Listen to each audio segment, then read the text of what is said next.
Hey, this week's conversation has two components to it that kind of intersect. On the one hand, it's about bounded rationality. People in the world aren't perfectly rational agents, and it's important to consider that in things like economic models or when doing philosophy.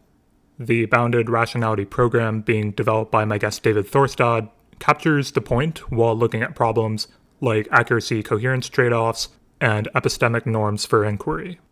And it's also about long-termism, which, as many of you probably know, is highly controversial and very influential. Professor Thorstad has a number of academic papers, as well as a fantastic blog that interrogates some of the foundational assumptions and epistemics that go into long-termist thinking. So, in addition to discussing bounded rationality, I wanted to get his perspective on this as somebody who's engaged pretty deeply with the long-termist community. This is the Gradient Podcast. I'm Daniel Bashir. The best way you can help me out with this project is by sharing it with people you know and by leaving ratings and feedback. And now, without further ado, David Thorstad. David, I think in preparation for this episode, I have probably read what I think amounts to a couple hundred pages of your writing, and there's a lot of really interesting stuff in there. But I first, I guess, have some questions about you, and I'm very curious what gets you to want to study concepts or topics like rationality and dedicate a fair amount of your academic career to those topics. Thanks. So I had, I think, a pretty predictable journey into rationality or bounded rationality. I started from a very formal perspective. You got Bayesian statistics, Bayesian models of rationality, and I had, the famous graduate school crisis of confidence. Oh my God, there's no psychology in these models, at least the ones I was reading. And so I thought, okay, when you put the psychology back, can you still get these Bayesian models that I love? And for a while, I was really down in the dark. I thought, no, these models just weren't very good. The right story was quite different from the story we were telling in philosophy. And I've been hoping to earn my way back towards something like the kind of a picture we get in many formalized models of rationality with some tweaks, with some twists. But I don't want to just assume it. I want to earn it. And I guess what gets me going is I don't think I've earned it yet. I'm wondering, so when we get into some of the topics in your book, we'll talk about things like the standard picture of rationality and logical omniscience norms and how this all comes up.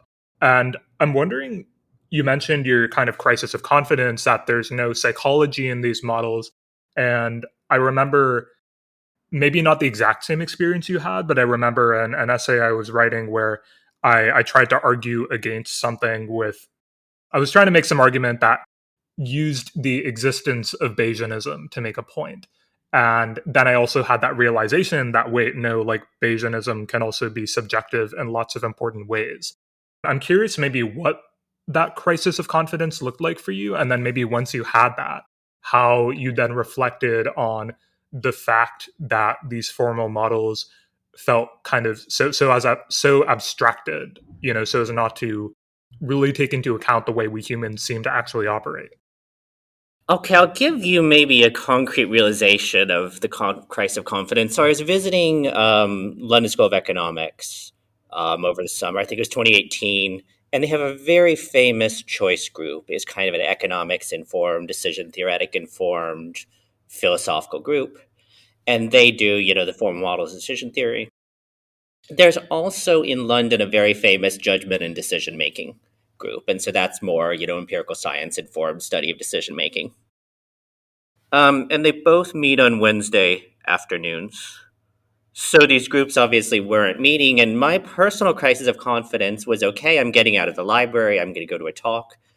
Which talk do I go to? Who am I? Where do I belong? Who are my people? And at least at that time, I was going to the choice group. I was not meeting with the psychologists, but I felt very pained by this, like I was in the wrong place, or like my world wasn't broad enough, or like there was no science in my descriptive theory of the world. And I always felt like maybe I should be in the other room.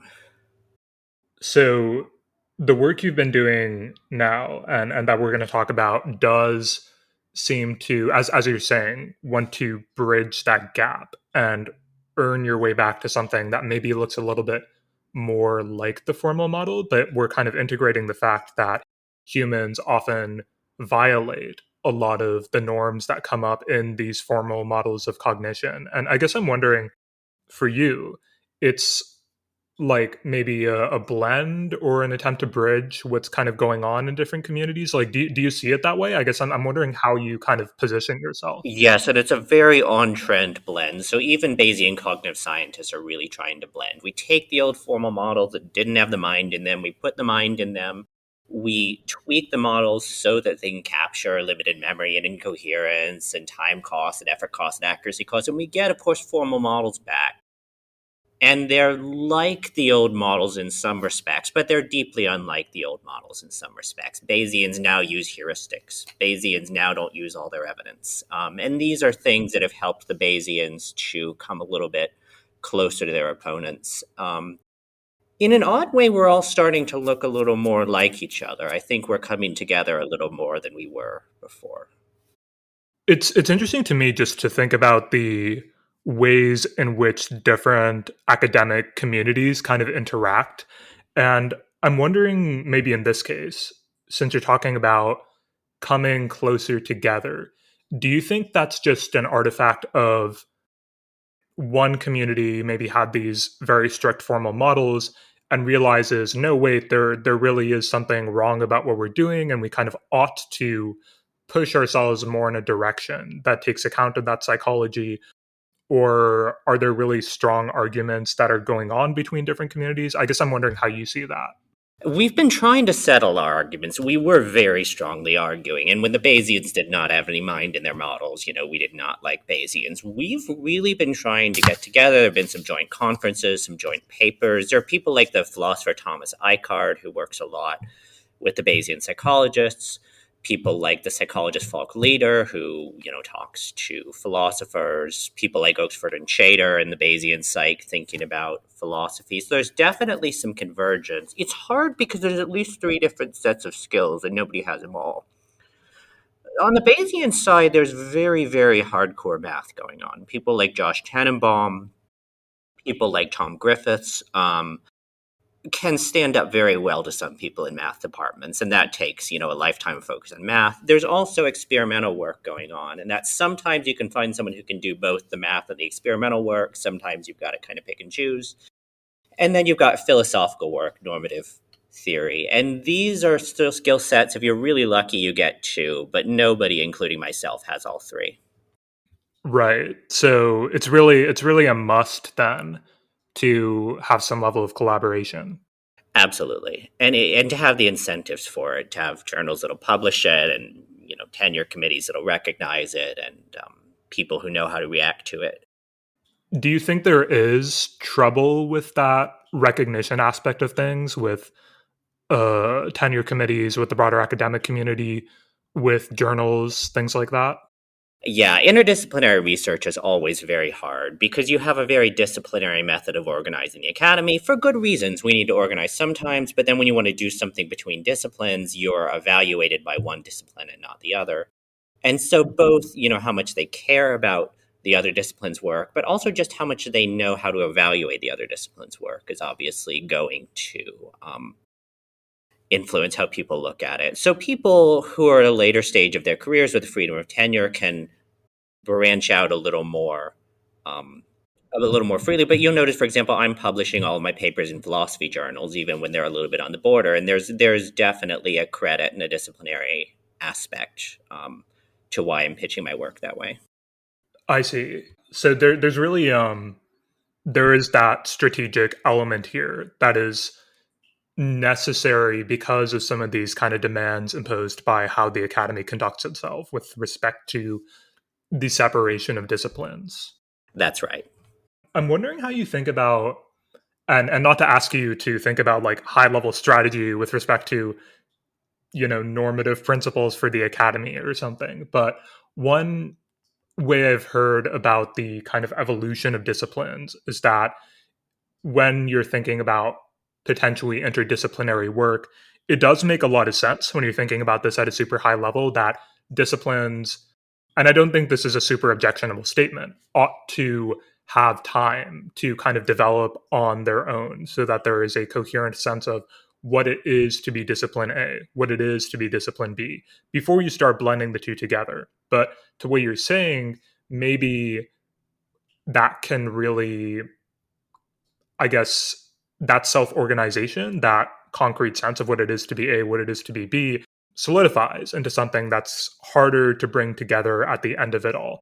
And so when it comes to the desire for doing something interdisciplinary, as you're pointing out, it is not just a problem of the academic intellectual work itself, but then you have to deal with the people, the institutions involved, and all of this. And I'm wondering if you see that as like how surmountable you see that problem as. Do you feel like in your own experience in the academy, there's movement in the direction of this type of work, especially for maybe younger faculty members, being a bit more admissible? Yes, there's definitely movement.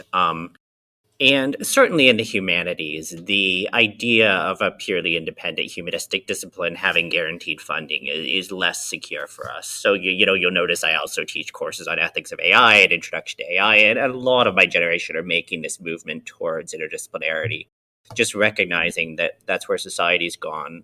Grant funders have also helped a lot. So I'm on a project out of the Templeton Foundation on humility and inquiry, and it's a joint project between a couple of psychologists and a couple of philosophers. And what got us together? Well, they paid a couple $1 million to assemble a bunch of teams and throw us together. And so I think, although universities are very disciplinary places, grant funders don't have the same commitment to disciplinarity, and I think they can be really helpful in pushing people to think about problems rather than about disciplines. I want to start getting a little bit more concrete about this, and this is probably a good place to pivot into some of your work on bounded rationality. The way you introduce your book, Inquiry Under Bounds, is talking about this standard picture of rationality. And you discussed earlier, again, your kind of crisis of confidence. And this really sets up, I think, what a lot of what goes on in the rest of the book is kind of reacting to. Maybe a place we can start with that is just for you to describe a bit of the standard picture itself and maybe why people found it attractive. That's right. So coming into about the 1950s, starting 20 or 30 years before that, we had developments in logic, developments in probability theory, and developments in decision theory. And they gave us this really wonderful formal architecture. Before about the mid-century, economics was not in a great state. After the mid-century, it was and continues to be one of the absolute titans of academia. And what solidified it was the rigorization through decision theory. So we had agents having logically or probabilistically coherent beliefs. We also had agents having preferences with certain sorts of structures. And then we got representation theorems. We got axiomatic links. If your preferences have these structures, it makes sense to talk about you having beliefs and desires with these coherent structures and vice versa. So we have coherent preferences and ways to talk about that, coherent beliefs and desires, ways to talk about that, and these nice linking theorems, bringing them together. And so the standard picture is going to take sets of coherence axioms. They can be preference axioms, they can be probability axioms, they can be logical axioms, and it's going to be coherence or maybe axiomatic coherence-like constraints that are going to be thought of in this paradigm as typical of rationality requirements. Before we get into the reaction against this, as you talk about a little bit, we can look at the results of the standard picture. And you're talking about economics here and formalization with decision theory, but then the standard picture itself has really kind of underwritten some very successful normative programs. You list Bayesian epistemology, confirmation theory, for example. And I'm wondering if you can talk about, given what we were discussing earlier, the fact that looking at all of this today, looking at things like Bayesian epistemology, the fact that there's no psychology in the models, somebody who is equipped with that result and then looking backwards, I feel could sometimes have this, wait, why didn't people just know all of that already? And I think that's a little bit uncharitable. So I'm wondering if you could get a little bit more detail about why this was still really. Yes, yes. It's important to be charitable. This is my past self I'm making fun of. And so obviously there's descriptive motivations for the standard picture, but as a normative theory, you're quite right. If you look at many, many, many different areas of theorizing, Bayesian models are working well. So Bayesian models in epistemology are some of the most successful theories of rational belief and rational belief updating today. Bayesian models, you mentioned philosophy of science, confirmation theory, and rational confirmation of hypotheses. Bayesian models are far and away the most preferred. We think about conditional reasoning and kind of the bridge between linguistics and ethics and epistemology. They're doing very, very well at thinking about things like the probabilities of conditionals and what's going on with different types of conditionals. And it's a very precise, clear model. It's got intuitively plausible axioms at the base of it. It's got normative arguments, money pumps. If you don't do this, you'll lose your money. Dutch books, something similar. We've got new accuracy theoretic ways of doing all those arguments without the pragmatism. So we have a lot of converging normative arguments that are very strong philosophical considerations in favor of this theory. That being said, as you talk about, we do run into some issues, and there's descriptive trouble, of course, in addition to a lot of like observed empirical violations of the standard picture, right? Humans don't always act in the ways that the standard picture might predict. And I'm wondering if you can talk a little bit about then, in addition to your crisis of confidence, it sounds like there is some community, there are communities that are agreeing, right, that this is maybe not the exact normative picture that makes the most sense in light of observed empirical violations. And I'm wondering if you can like talk about how that came about. Yes, so this was a crisis of confidence. It hit the economists around the 70s with the Tversky and Kahneman results up through about the 90s. Richard Thaler had a famous column on economic anomalies, and I think by early 90s, Thaler had convinced everybody to take this seriously. For us, it hit in the mid-50s with Herbert Simons. So Herb Simons, a young economist, he's visiting corporations, he's talking to executives, and he's trying to give them advice. And his advice is, you produce until marginal utility and marginal cost are equal. And they said, well, thank you, Herb, I know that, but how do I figure out marginal cost and marginal utility? And he said, they didn't teach me that. So we have a rebellion against the standard picture. And I guess maybe a better place to start would be where you mentioned. That is, we were optimistic both descriptively and normatively about the standard picture. My previous self would have said, what are humans? Bayesians. What should humans be? Bayesians. And in the 1950s, this looked really good. Economics was finally doing well, and it was doing well descriptively with the standard picture. Normatively, we had these really plausible preference axioms. We had new arguments for the axioms, and that's all you need.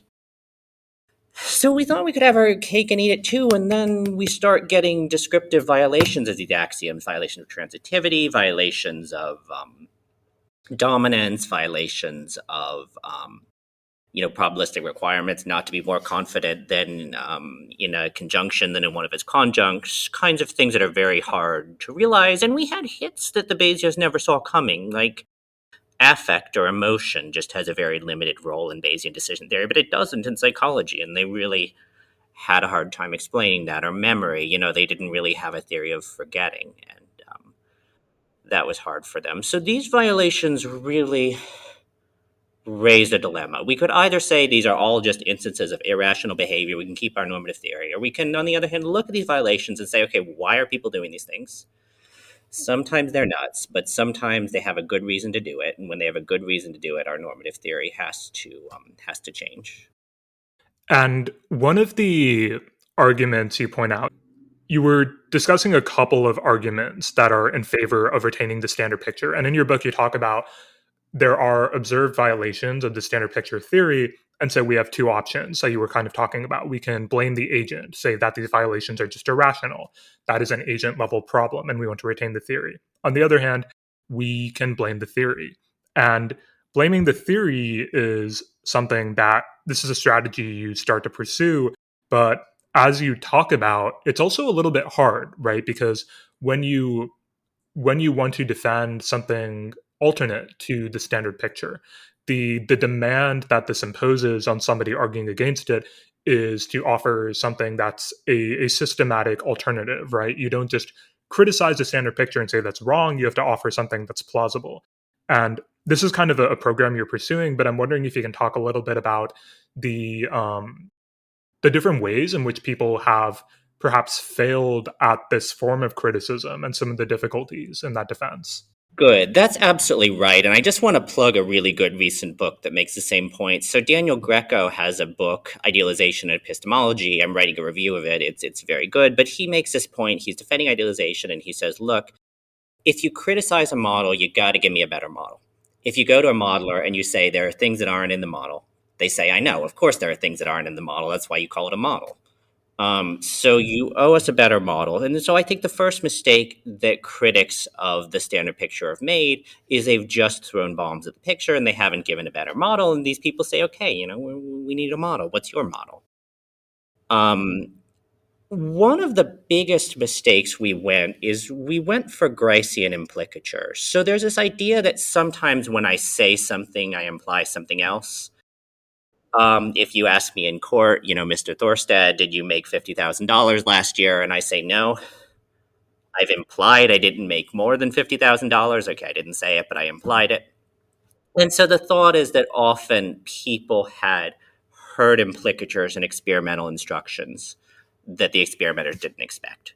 So, when the experiment asks you for your probability of P and Q, and then it asks you for your probability of P, you might have heard P is implying not Q in that question.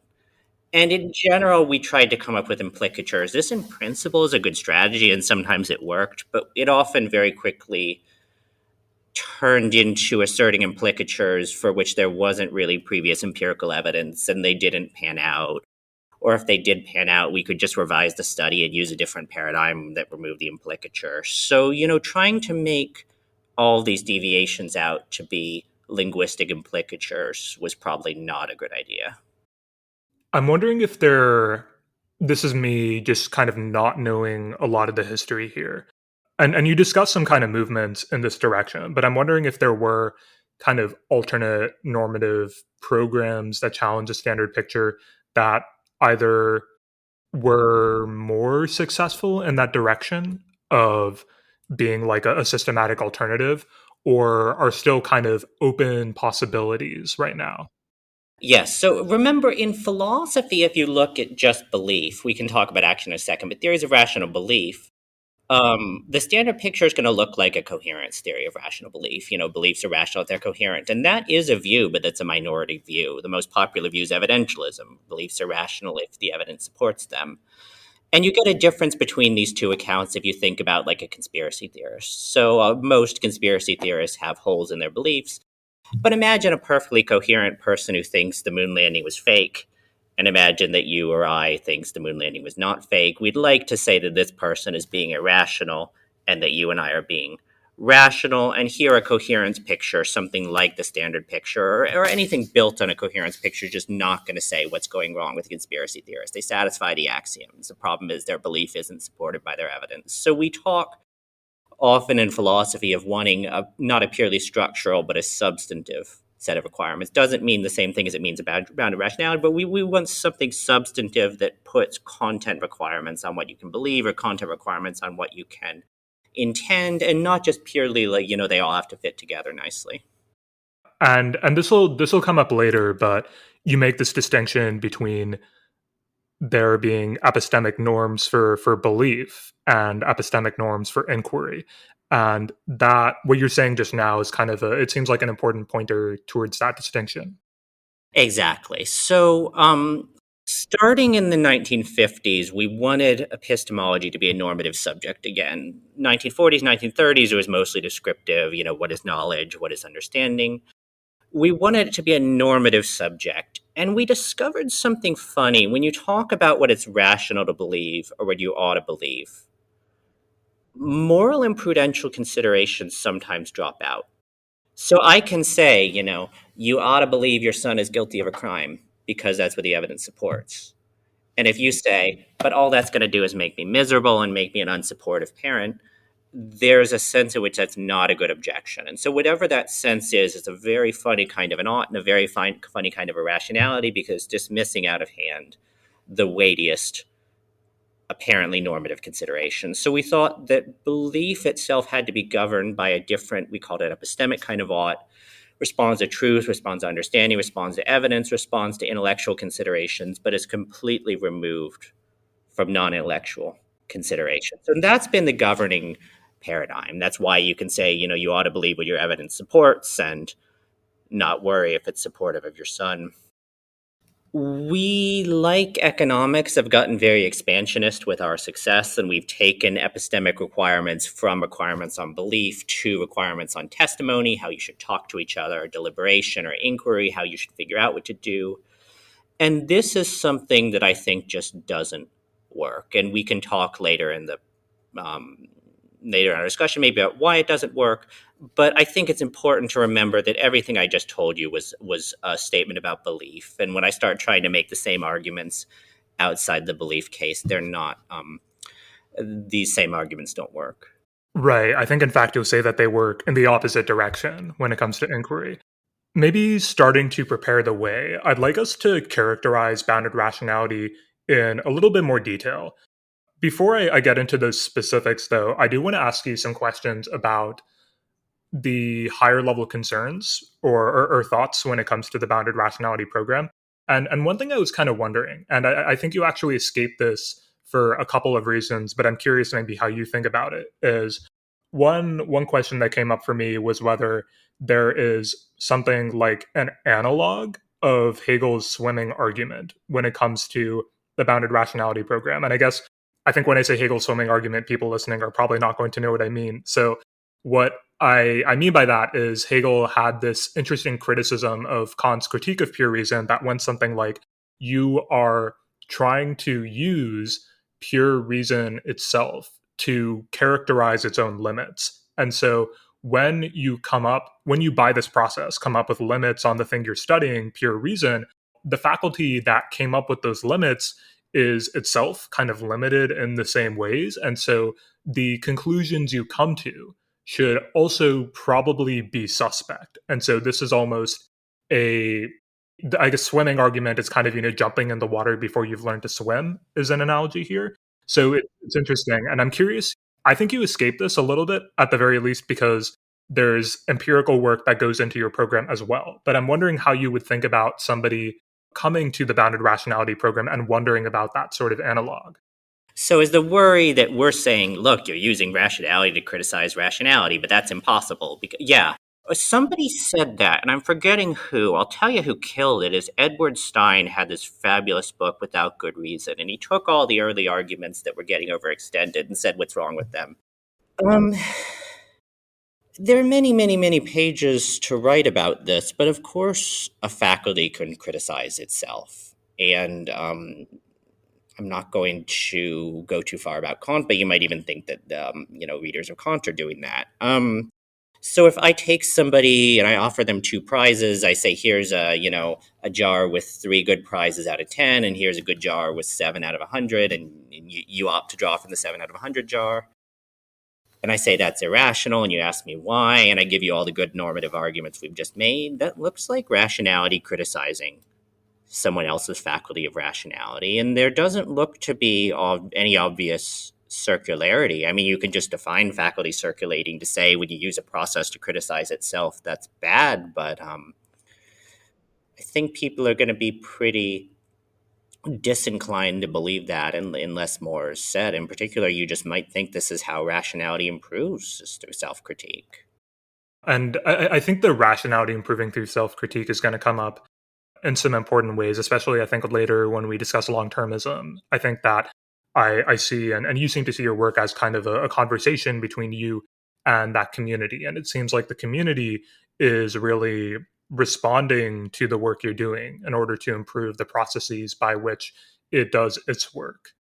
They're incredibly responsive. Most of the readers of my work on effective altruism are effective altruists. They read it, they engage with it, they think about it. They don't always agree. They give me a very good hearing. They even pay me to write it, which, if you think about it, is incredible. We have our disagreements, but their at least effort to improve their own rationality by listening to critics is almost unmatched. I think we'll definitely get into some more detail on this later, but I think it would be a good place to characterize a couple of the claims that really are central for bounded rationality.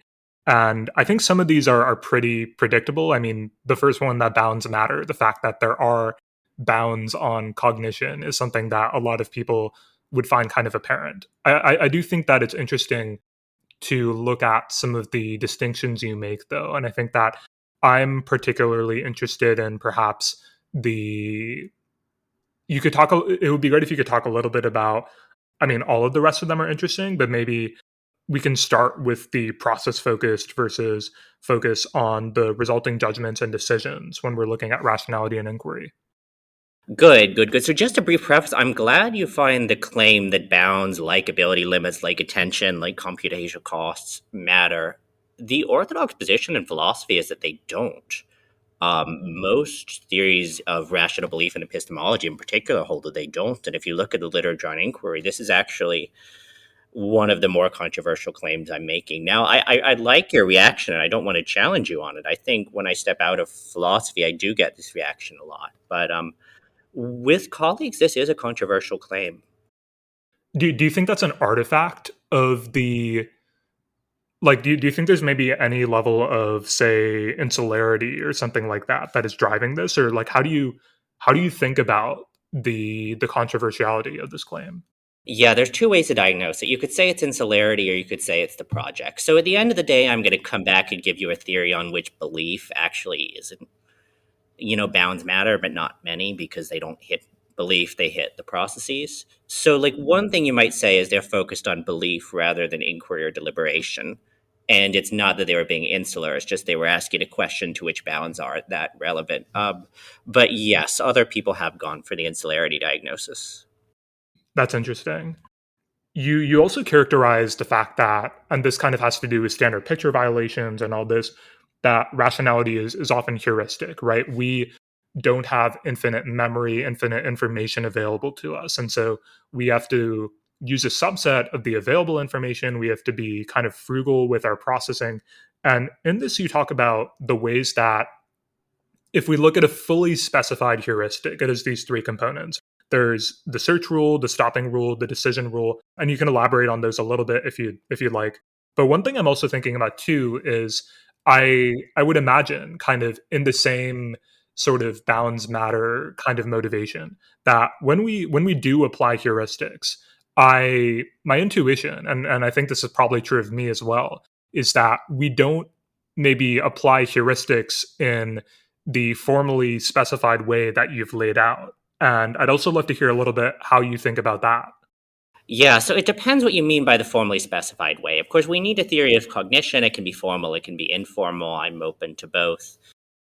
Some traditions are going to specify heuristics informally. One thing we definitely want to distinguish is conscious and unconscious application of heuristics. So it is dogma. I'm obliged to reiterate, all of these heuristics can, in principle, be done consciously. I've told you what they are. Now you know how to do them consciously. It's also dogma that they're almost never done consciously. How can you prove it? Introspection doesn't work. If you tried to study heuristics introspectively and you sent that paper to a journal, it would not be sent out for review. We know this doesn't work. So clearly you're not doing it consciously. The question is whether you do something unconsciously, how do we describe it? And we can describe it in neuroscientific terms, which can or cannot be formal. We can describe it in informal terms. We can describe it in formal terms. I'm at least sympathetic to the rebellion against formal theorizing, but I do think it's important. Sometimes people think when you go for bounded rationality, you dump the math. And that doesn't have to be the case, that we have the same intuition that we need to model and we need to use math to model, and that our models are not going to be that different from decision theoretic models. They need to be testable, they need to be tractable, they need to be predictive. We're just using different kinds of models, and we're open to many kinds of models, but we are open to math. I think that the last part of this characterization that I wanted to touch on in particular, well, I should probably make sure that like everyone listening kind of knows about the five different claims. So we talked about the fact that bounds matter, the fact that theories of rationality should be process focused, and they should look at the process of inquiry by which we reach judgments and decisions. We talked about heuristics. There's also the fact that the rationality of cognition is environment relative. What information do you have access to, for example? And the last one is kind of interesting because we'll talk about vindicatory epistemology also much later in the process of discussing this book.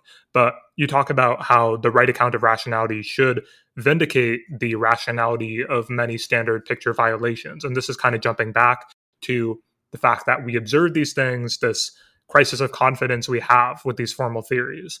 And I'm wondering if you could maybe just prepare the way for that a little bit for when we get into it later. Sure. So when people violate a theory once, you say, okay, that's a fluke, that's irrationality. When they violate it over and over again and you tell them what they're doing and they still refuse to change, you think maybe they have a good reason for doing what they're doing and it's not in the theory. So the project of vindicatory epistemology is quite simple. Namely, take all the things that bounded rationality theorists told you matter, like effort costs, like environments, like heuristics, like processes, like time. Put these all back in models, normative models that didn't have any of them, and then ask, when we tell the normative model what's really going on in the background, does the normative model still think we're being irrational? And sometimes the answer has to be yes. I do not think that humans are always rational. But vindicatory epistemology says sometimes the answer is no, and that we can get really good, precise, plausible, predictive, formal scientific explanations of when and why people are rationally deviating from theories, not because that's like rational be irrational, but because the theories were wrong. They weren't looking at the full picture. I think the next kind of key thing that goes on here is you develop what you call the reason responsive consequentialist view. And this is, again, a view of rational inquiry that's a special case of a more general consequentialist program. I'm wondering if you can introduce some of the motivation here.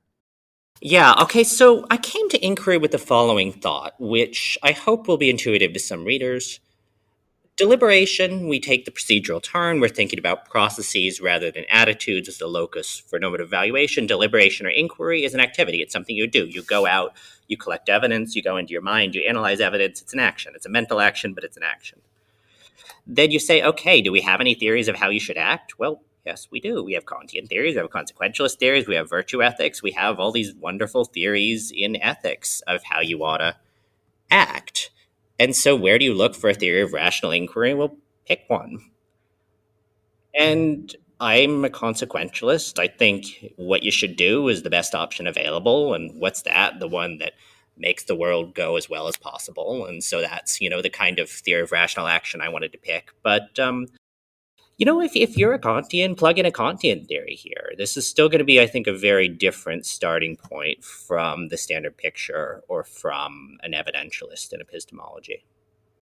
So where you kind of go from this, and I guess as you were talking about, we have this kind of broad picture of agents being rationally required to do what they have most reason to do. And this kind of admits a number of different ways of sort of going about this. I'm wondering, there's like I guess something you talk about which has to do with, again, this is maybe motivation, but when we talk about like reason possession, you talk about how neither objectivism nor subjectivism really do when we're thinking or theorizing about bounded rationality, and you're kind of seeking a middle ground here. And I'm wondering how you think about that particular program. Good. So let me give some background. There's three moves. There's a consequentialist account of rightness. What you ought to do is what's best. What's best is rote value. And then people say, David, okay, I wasn't talking about what you ought to do. I was talking about rationality, so I need to link ought and rationality, and that's move two is reason responsiveness. So this is the idea that rationality is responding correctly to reasons, which is doing what you have most reason to do. which is doing what you ought to do. And you push all those implications forward. And then you've got, consequentialism now being an account not only of ought, but also of rationality, because you've got reason, responsiveness linking them.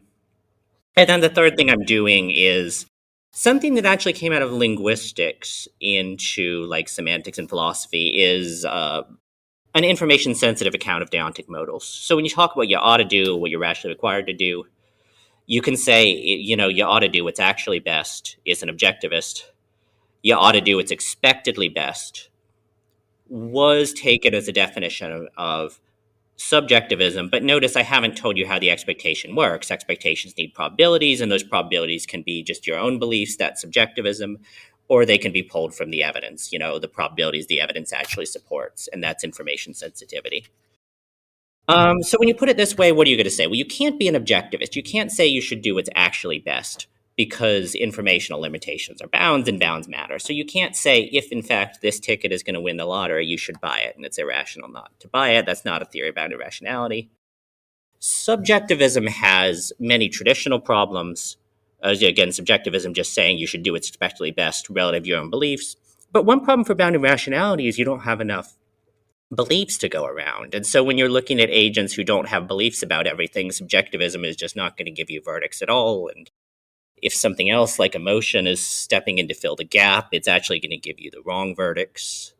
But the nice thing about information sensitivity is it's kind of a natural thing to say. If you already thought, you should believe what your evidence supports, what should you do? Well, you should do what's expectedly best relative to your evidence. And so I can give you more arguments for that, but that's the basic idea.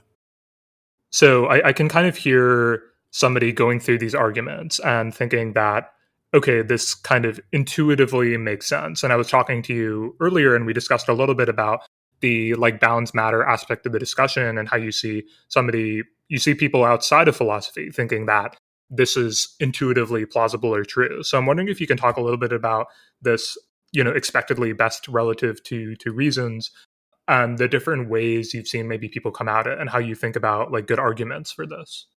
Good. Okay, so let's see. So reason responsiveness is going to do... So reason responsiveness says, rationality is responding correctly to the reasons you've got, which is doing what you have most reason to do in response to those reasons, is going to have a couple of nice things. One is it's going to explain, when you talk to philosophers, sometimes they talk about what you're rationally required to do, and sometimes they talk about what you ought to do, and they flip between them. And if you don't have kind of a nice bridge between them, that's actually like really bad, and we're all equivocating, and you can't explain what we're doing. But if you have a reason responsiveness picture, it does what I was trying to do. It says that what you ought to do, what you're rationally required to do, are the very same thing. So I call this a judgment that rationality is deontic. Another nice feature is it's going to explain the value of rationality. So this recurring question of epistemology is, why would I be rational? And when you have, say, a coherence-based picture, it's a bit hard to explain. What's so good about being a coherent conspiracy theorist? Wouldn't it be better to be a slightly incoherent non-conspiracy theorist? Whereas on a reason responsiveness picture, you've just got a great answer. Why be rational? In being rational, you do what you have most reason to do, and you do what you ought to do. And those are, just pretty good reasons to be rational. I guess I can give you more, but maybe let's see if that's enough to get us started. Yeah, I think that's a good place. And I have a lot of questions for you around this next part of your book, which is also an independent paper, that there are no epistemic norms for inquiry. And I think it's pretty important to make a distinction here, which is between norms and reasons. And I think you make this clarification yourself. Good. So there's one way of defining reasons where, look, there are reasons to take care of my dog. There are reasons to promote truth. There are reasons to believe what the evidence supports. There are reasons to be healthy. There are reasons to make my brother healthy. And I can just circle these all and start giving them names. I don't have a dog named Fido, but if I did, I'd have Fido-relevant reasons to help Fido. I'd have understanding-relevant reasons to seek understanding, healthcare-related reasons to promote my own well-being. And if we just want to draw circles around types of reasons and give them names, then we can say all the reasons related to truth and evidence and whatever epistemic reasons. And if it's just an act of naming, I don't want to forbid people from using words, but remember when we talked about epistemic norms in belief, we thought there was something really important, namely the ordinary way we assess each other and the ordinary way we talk about rational belief tracks a kind of normativity that's distinctively epistemic. We say, you should not believe your son is innocent, even if it would make you happy. And we criticize people who violate these norms. And so there's really supposed to be something much more substantive behind a norm than just drawing a circle around categories of reasons. And that's been harder to get. So there's sort of the counter view that you talk about in this paper, which is epistemic nihilism for belief. And you're going to defend epistemic nihilism for inquiry here, but the arguments against epistemic nihilism for belief do seem to work out. And I'm wondering if we can talk about a couple of them. So, for example, the argument from non-existence that there are no non-epistemic norms for belief, and what's kind of convincing about them to you? Good. So I'm strictly speaking in the middle here, but I'm at least sympathetic to these norms. And I want to make room for traditional epistemic norms of belief because everybody likes them and everybody wants them, and nobody's going to read my theory if it doesn't. The three arguments I give here are what one of my advisors, Susanna Reinhard, called arguments by the new evidentialists. And they say, look, not only are there no epistemic norms on belief, not only are there no non-epistemic norms of belief, there are also no non-epistemic reasons for belief. Here's why. Tom Kelly gives the first one. He says, a reason has to be something could at least potentially motivate you to do the other thing. A reason for belief has to be a reason that could potentially motivate you to believe something. But he says practical reasons can't motivate you to believe, that it's more indirect. If you want to believe in God, you can't say, oh, now I believe it. You have to do something else in the middle, like go to church. So he thinks they don't have the right kind of role and motivation to be reasons. Nishi Shaw has a kind of a similar argument that they don't settle deliberation in the right way. And then there's a wrong kind of a reasons view, which is like, look, there's a really natural way of taking apparent practical reasons for belief, namely as reasons for deliberation or inquiry or some other activity. So you think you have a practical reason to believe in God, so you'll be rewarded, but actually you have a practical reason to go to church in order to get yourself to believe in God. And once we've said that, then we don't also have to say you have a practical reason for belief because I've relocated it as a reason for something else. One thing that I'm wondering, one empirical phenomenon that I'm wondering how you think about with respect to norms for belief has to do with a lot of people, and we were kind of talking about, well, you were talking about, say, practical reasons for believing in God and such. And there's one thing that Nishi Shah talks about, which is this, I think this concept of like transparency, the deliberative question of whether to believe that P inevitably gives way to the factual question, whether P, and I'm not entirely sure why, but this made me think a little bit about the way people can enter into self-delusion, for example. And this is then, just another case of people not being fully rational. But I'm wondering if that's something you think about when it comes to like these sets of norms, and if there's anything interesting about that particular case. Oh, could you say a little bit more about? Let me tell you what I take Nishi Shah to be saying. Modulo that there's this frustrating thought that everybody thinks they kind of know what transparency is, but nobody can quite say exactly what it is. So, like, Susanna Reinhard is not happy on those lines. But I take it the thought behind transparency is something like this. I ask myself, is it snowing outside? And that question in my deliberation. So I ask myself whether I'm going to believe it's snowing outside. And that question of my deliberation rather collapses into the question of whether it's snowing outside. That is, it's hard for me to deliberate and say, no, I can see it, it's nice and sunny. Those are all questions about weather P. And then I try to insert something else bearing on the belief that doesn't bear on weather P, like it would be really cool if I could trick myself into believing this. But notice that just passes right through a deliberation. It just doesn't enter. It doesn't move me. I don't know what to do with it. So the thought is supposed to be psychologically that you just can't do anything in deliberation with practical reasons for belief. And so, of course, that's not to say, like, in a delusion case, you can't be mistaken.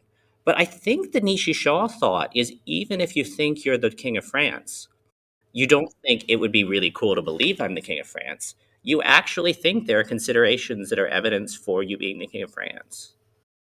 Yeah, then I think that the God example is also really apparent, I guess. Like when you think about what convinces people that God exists, for instance. I mean, you do have things like Pascal's wager, which are, ways people have tried to get there, or maybe not necessarily get there, but like make the practical case. But I can't think of anyone who I would imagine is capable of holding that belief because of a pragmatic reason. That's right. I think, don't quote me on this, either Pascal or one of the very earliest interpreters of Pascal even said this. It's like, look, what does this wager tell you to do? It tells you to go to church so that that'll up your belief in God. The idea that you can read Pascal's wager and then change your belief at will is not something anyone should be committed to. Sorry, that's a little bit too strong. It's not something that most people are committed to. I'm really interested in particular in this chapter and paper about how you think about certain aspects of the alternative Gibbardian picture you talk about, where norms for inquiry are all things considered norms governing action. And I probably spat out what might just be like a soup of words to people. So maybe before I kind of start posing questions about this, you could clarify the Gibbardian picture and kind of what this means. Yeah, no, it kind of is philosophical word soup. It's a long way of saying what I said to you at the beginning. Like, look, inquiry is an action. We already have theories of rational action. Use those. And by the way, it's not just an action. It's an action that's part of just about everything you do. You want to build a house. You want to figure out what to believe. You want to figure out whether to bring a raincoat, whether to go on a podcast, what to say in a podcast. You're deliberating or inquiring to do all of this. So we've got this action that's absolutely central to every aspect of our lives. And if we look at epistemic norms, we're pretending it's got nothing to do with our lives. We're saying, okay, how does it bear on truth and evidence and understanding, but not will the house stand up? Will the podcast sell? Will I say something true and interesting? And it's a very weird way of looking at a central activity in your life if you're going to pretend its consequences for your life don't matter. Yeah. And you have a very interesting, and I guess it's a very interesting view, I guess. You talk about, for Gibbard, like thinking how to act is thinking how to live, is I think the way you put it in the paper. And you say that nowhere is this truer than an inquiry. And I'm quoting you, I pulled this one out, that our inquiries determine whether we will obtain truth, knowledge, and understanding, satisfy our curiosity and relieve doubt, but also shape whether we will be rich or poor, sick or healthy, and loved or unloved. And I'm wondering if we can spend a second just kind of interrogating that claim. And it feels, I guess, very strong on your part in terms of your kind of belief in the power of inquiry itself. And I'm wondering if you can talk a bit about what convinces you of that. Yeah, so the thought is, look, we live in a world in which having a good cognitive representation of the world, both in terms of your skills, but also your knowledge, is going to be driving much of your success. Even if you just want to build up your physical body, you got to know which exercises to do. So, okay, you want to have a good representation of the world. Representations can't just be zapped into your mind. You get them from somewhere. And where do you get them? From inquiry. Here, I don't have, necessarily some Sherlock Holmes style of inquiry involved. Whatever process is the one that you tend to get your beliefs from, and you go out and get some evidence or something as inquiry, and that's where you get good representations of the world. And if you inquire badly, you have bad representations of what'll make you healthy or happy, or what's a good way to vote, or should you go to college, or what you should do with your free time, and your representations get off, and so your actions go off. I can see that. I suppose I'm also thinking about and this is maybe coming from like the non-philosophy perspective, but one thing I think you'll often hear people talk about, and I don't know if this is the same as inquiry, but a lot of people will make arguments against things like overthinking. And I feel like overthinking is something that I could cast as a sort of inquiry. And this is, again, maybe like a meta question, right? Of what are the ways in which we ought to conduct inquiry? But then this kind of comes into, the epistemic norms thing. And you can like think at that meta level of, well, maybe I ought not to conduct inquiry so as to lead into something that looks like overthinking. But I'm kind of wondering how you think about those aspects of this. Good. So overthinking is going to be good for me, and then I'll take the meta level question separately. So remember, I said I didn't say more inquiry is always better. I said inquiring rationally is important. So, is overthinking rational? No. Why? It wastes your time. It makes you unhappy. It makes you make worse decisions, and it leads to decision paralysis. And we can prove this. So, that's why overthinking is bad. This is another reason why it's important to inquire rationally. The meta level is funny. So there's what's called the regress problem of deciding how to decide. I'll give you the belief version of it, but that's, what people call it. They say, look, what are you going to believe? Well, you got to inquire to figure that out. But how are you going to inquire? You got to inquire about how to inquire. And how are you going to do that? You got to inquire about how to inquire and how to inquire. And it's all the way up. And this is a paradox. Not, of course, a paradox, infinite, levels stacked upon each other. Just, natural number of many levels is actually something familiar from math. It's not paradoxical. So you can try to get, as it were, an equilibrium solution to all of these levels. And, I think Lippmann had an article in Econometrica in 94 or something that was the first to try to do that. You can do that. I have a bit of a different view. I say, look, it's one question what you should believe, another question how you should deliberate or inquire. That's, my view.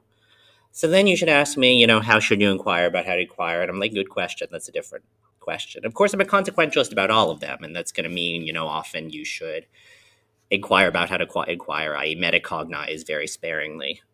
But, the theory I have doesn't enforce any particular normative relation between questions about how to inquire and questions about how to metacognize or inquire about how to inquire.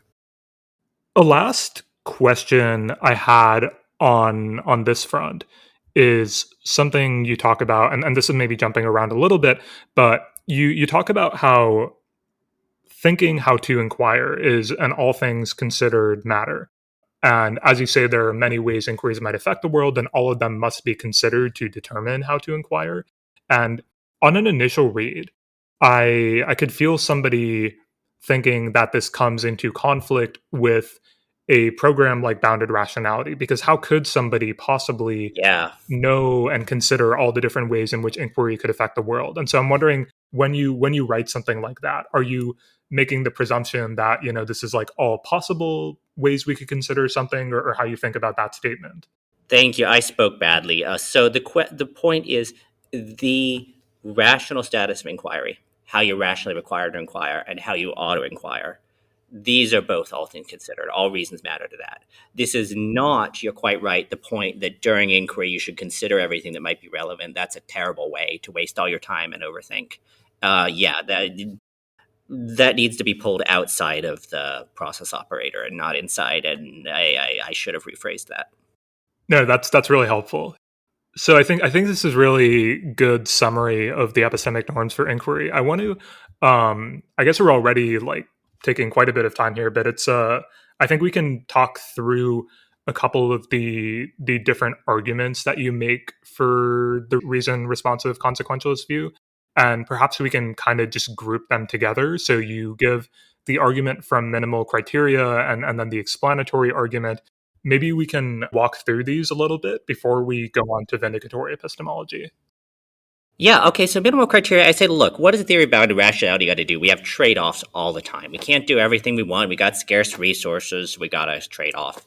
Got trade-offs within a single activity. Do I think about this sub-question or this one?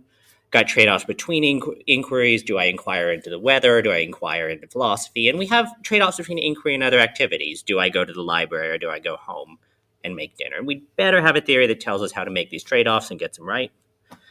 Stakes have to matter. I do not always talk like Danny Kahneman, but here's something that Kahneman gets right, namely, when should you think fast and when should you think slow? Often, not always, often. You think slow about the important things. You think fast about the unimportant things. It's dogma. I'm supposed to say that's not always true, but that is in general a good idea. That tells you stakes matter, right? Importance means importance, so you better have a stake-sensitive theory. And the last thing I said is stereotyping. So let me tell you this Linda example you might have heard, and let me tell you something you might not have thought about it. So, say I tell you about Linda, I tell you she's a bank teller and she's a really active feminist. And then I say, how likely is she to be a feminist? A bank teller. And you say, meh, and then how likely is she to be a feminist bank teller? And you give me a higher judgment.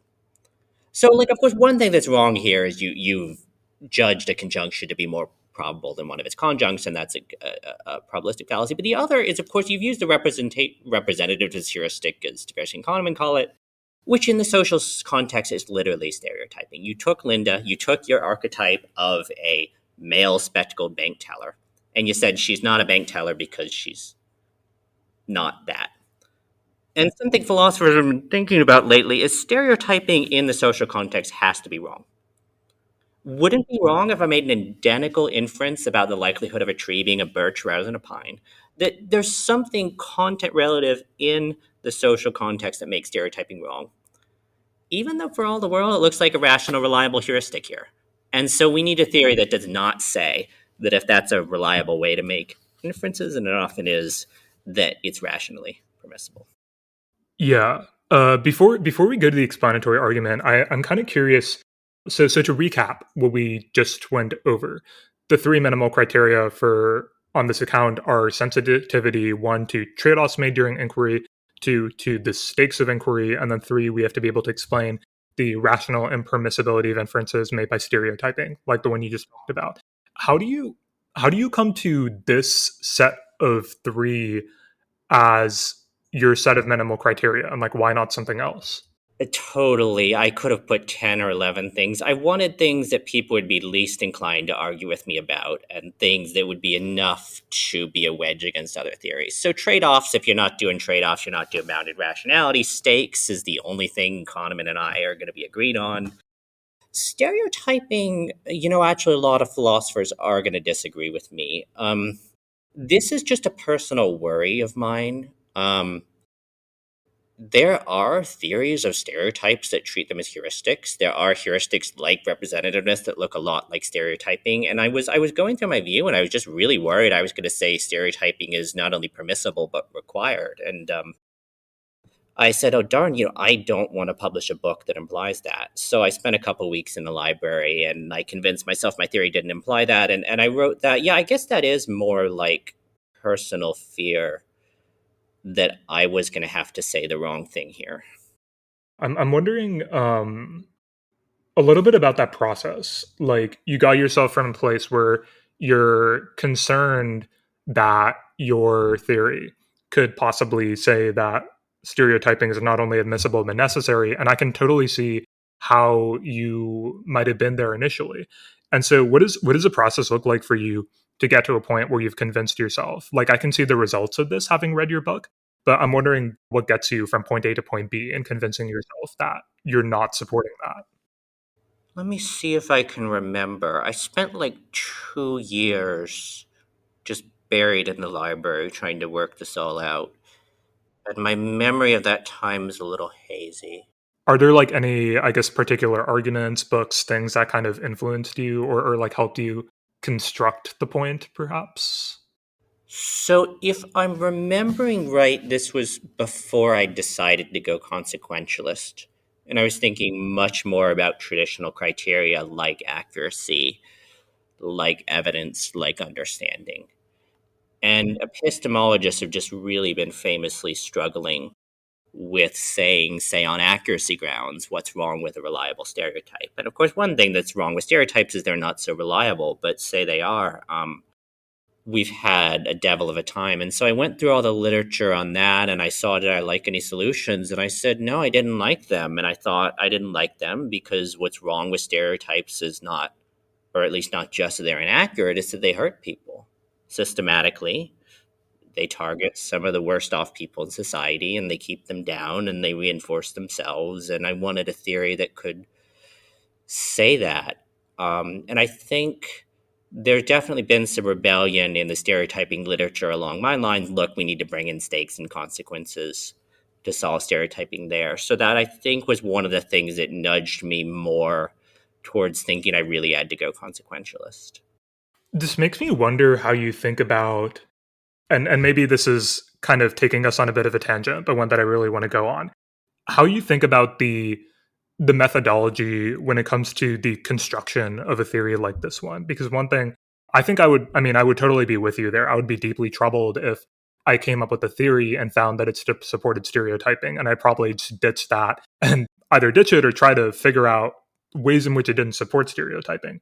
And this kind of reminds me, I've talked about this analog before with the pantheism controversy and what came up for this philosopher Jacobi, who criticized Moses Mendelssohn for having this way of doing metaphysics that blended what was considered, I guess, a demonstrative argument with intuition, where Mendelssohn was kind of like, when I'm coming up with a theory or thinking about metaphysics, I default to demonstrative argument, but when that comes into conflict with my intuition, that's problematic. And Jacobi was like, you, in developing a metaphysical system, have to be consistent. You either go full demonstrative or you go completely anti-demonstrative. And Jacobi, because he had such faith in the fact that he had free will and thought that a demonstrative program got you to the Spinozist view that allowed no room for free will.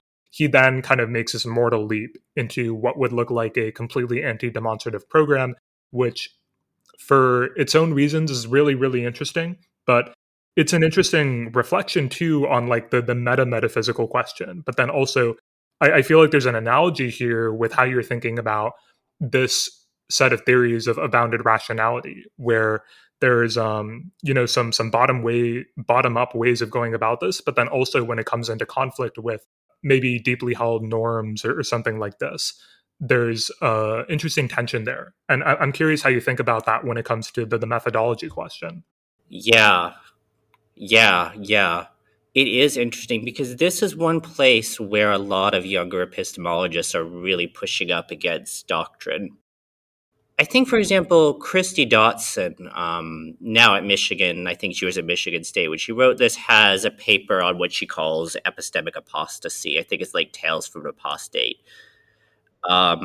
She is one of the few Black women in epistemology, not an accident, and she's not happy about how we set up the discourse. She said, look, there were two white guys, Roger Chisholm and Roger Firth in the 1950s, doing conceptual analysis of the concept of knowledge.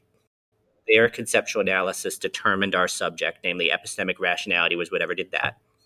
They were not thinking about, and probably were not that concerned about, Black lives, women's lives, and how these are tracked in our beliefs. And so we passed down a concept in epistemology that, because it was stakes insensitive, was very not tied to circumstances of oppression, of silencing. And so she has this paper where she just loses her willingness to do this. She says, I don't know if what I'm doing is epistemic rationality or not, but if it's not epistemic rationality, I do not want to be doing epistemic rationality. I will not write a theory that says people are irrational when they're upset about police shootings. I will not have a theory that marginalizes or silences certain communities of knowledge. It is just really, for her, something that she's not willing to bend on. And I think I'm not there.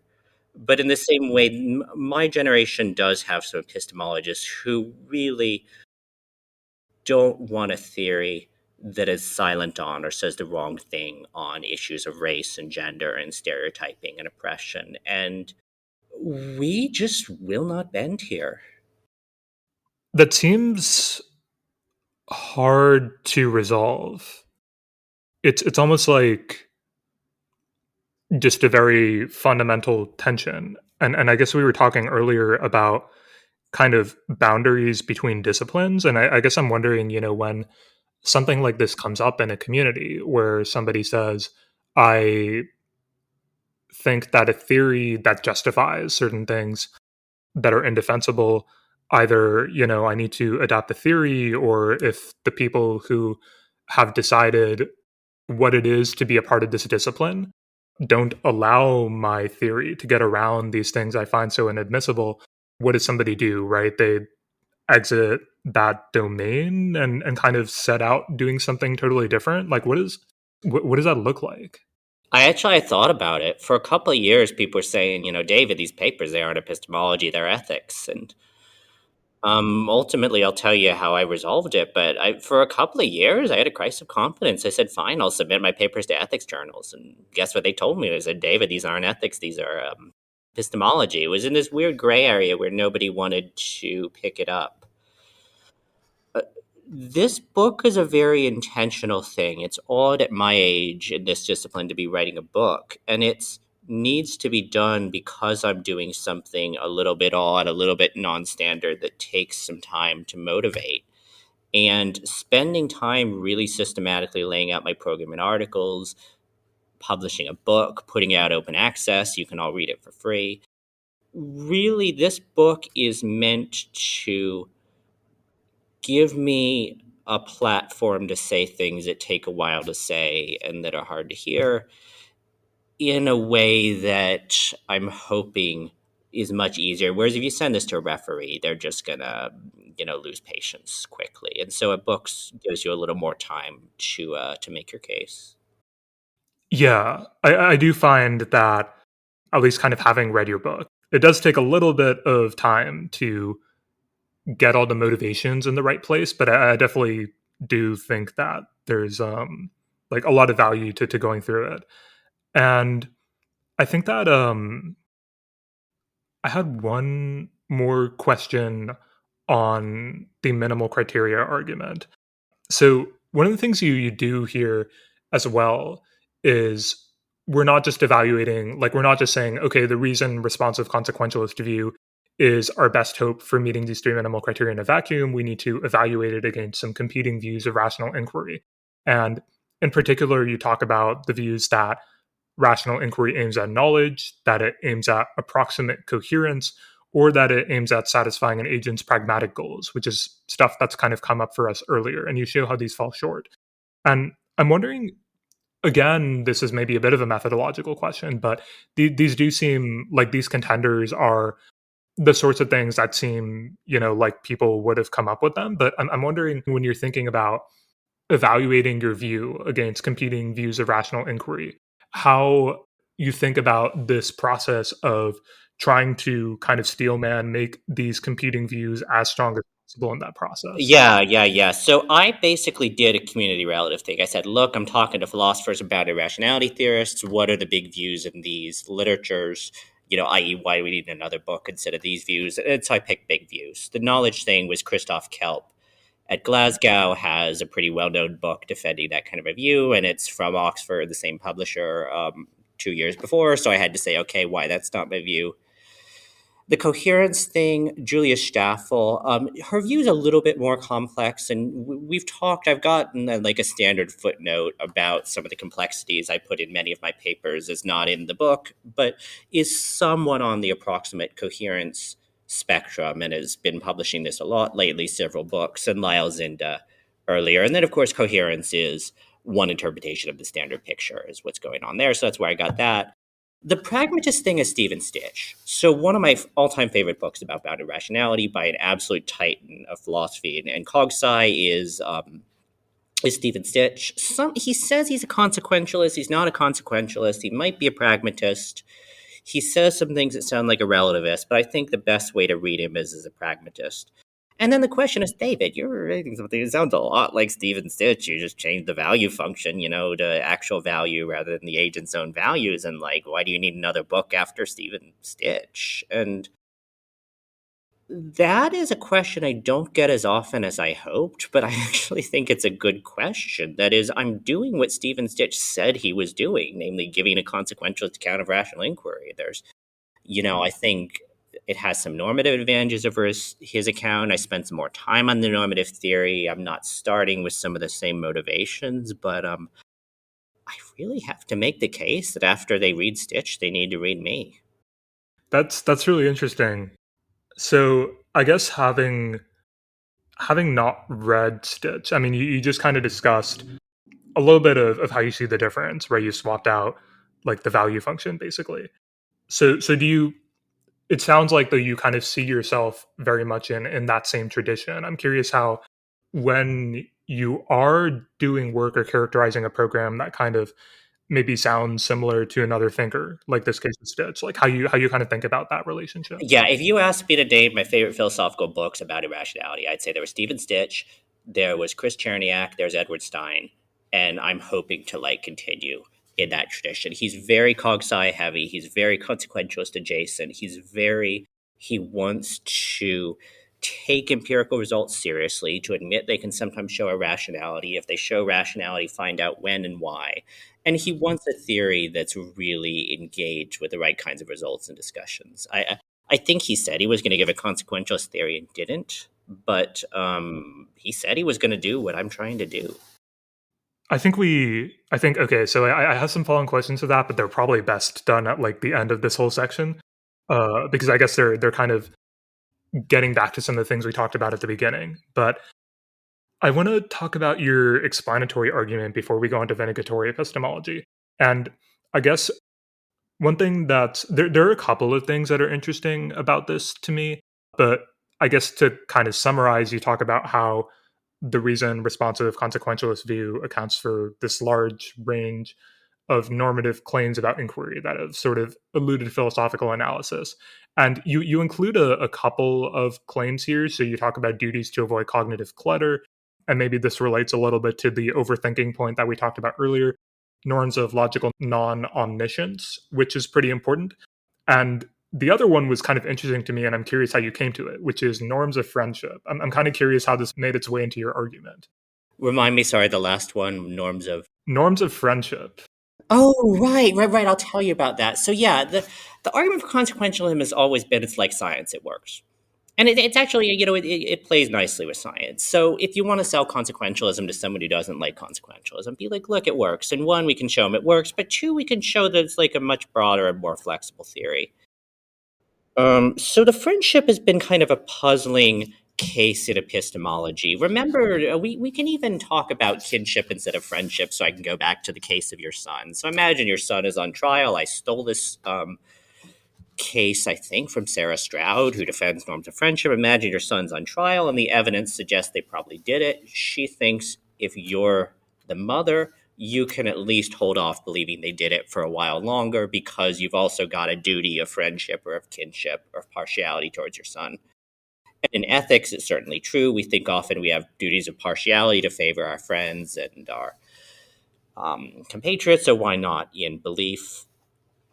And there's at once something right about this. Like, yeah, of course, there's something admirable in thinking well of your son. But there's also something wrong to many epistemologists about this. Namely, it conflicts with, evidentialism and coherentism and reliabilism, all our favorite theories of rational belief. And of course, that's exactly the verdict my theory is designed to give. Namely, there's something wrong. I'm sorry, mother, your belief is irrational. But the process by which you arrived at it, the inquiry, is rational.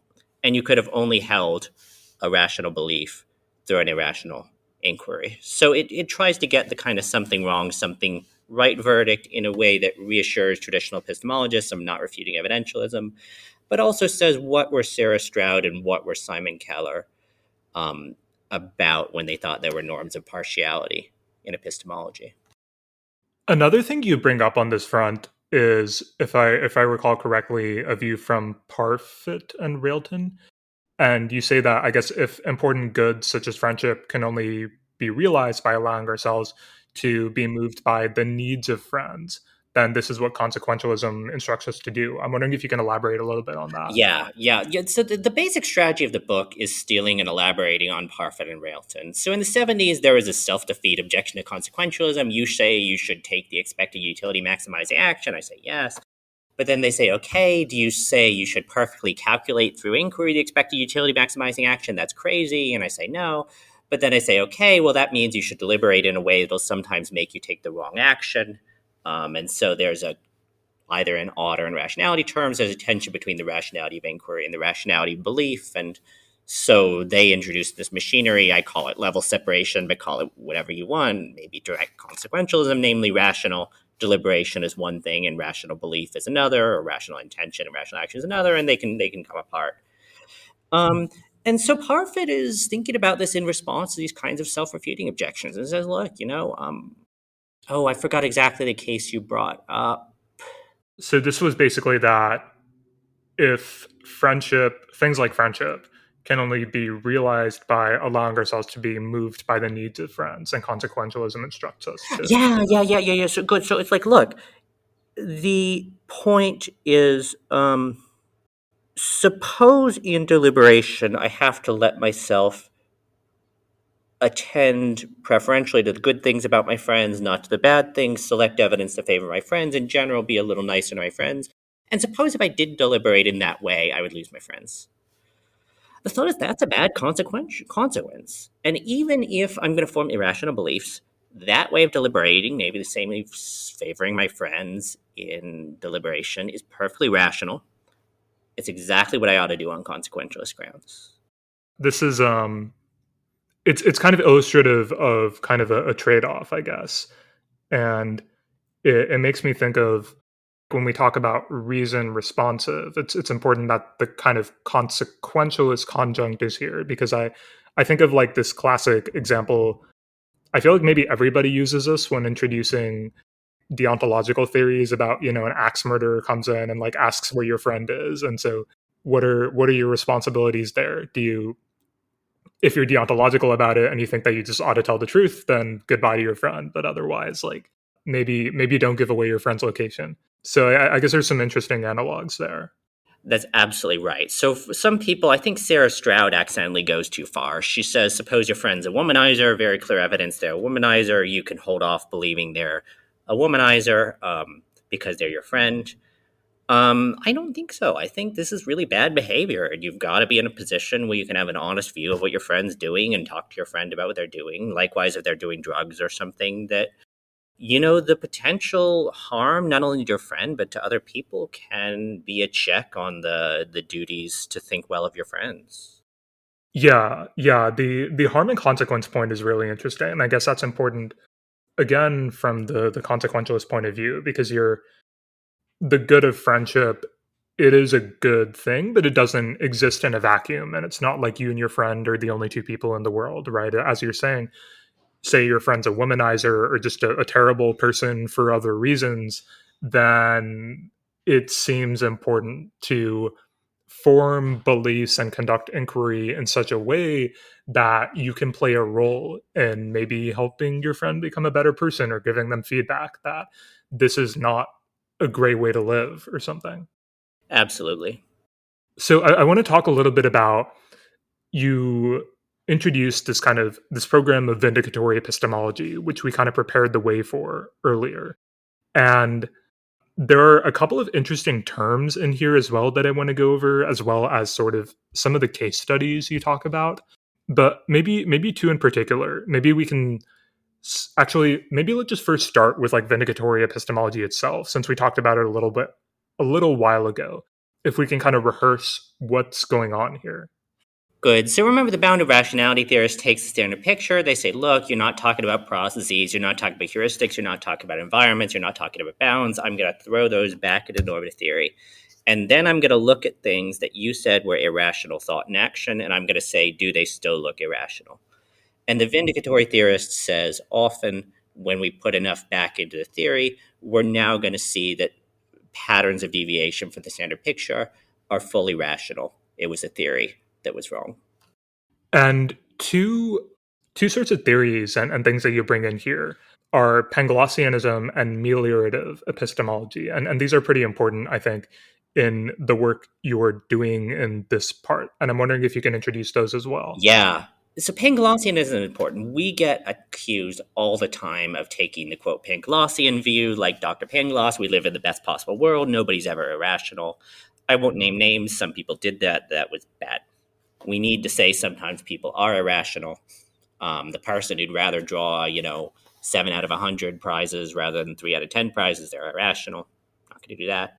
And meliorism, of course, bounded rationality is not a way of being resigned to our bounds. It's a way of making them better. We can get more technology, we can get more tools, but we can also change the environment. So Gerd Gigerenzer and the Germans learned people deal much better with statistics if they're not described, very abstractly in on paper, but if they're given either through natural learning or in terms of natural frequencies, fractions, in particular, if you rig up the fractions right or you teach people right, base rate fallacies and other things tend to really drop away. So they said, okay, doctors are making base rate fallacies.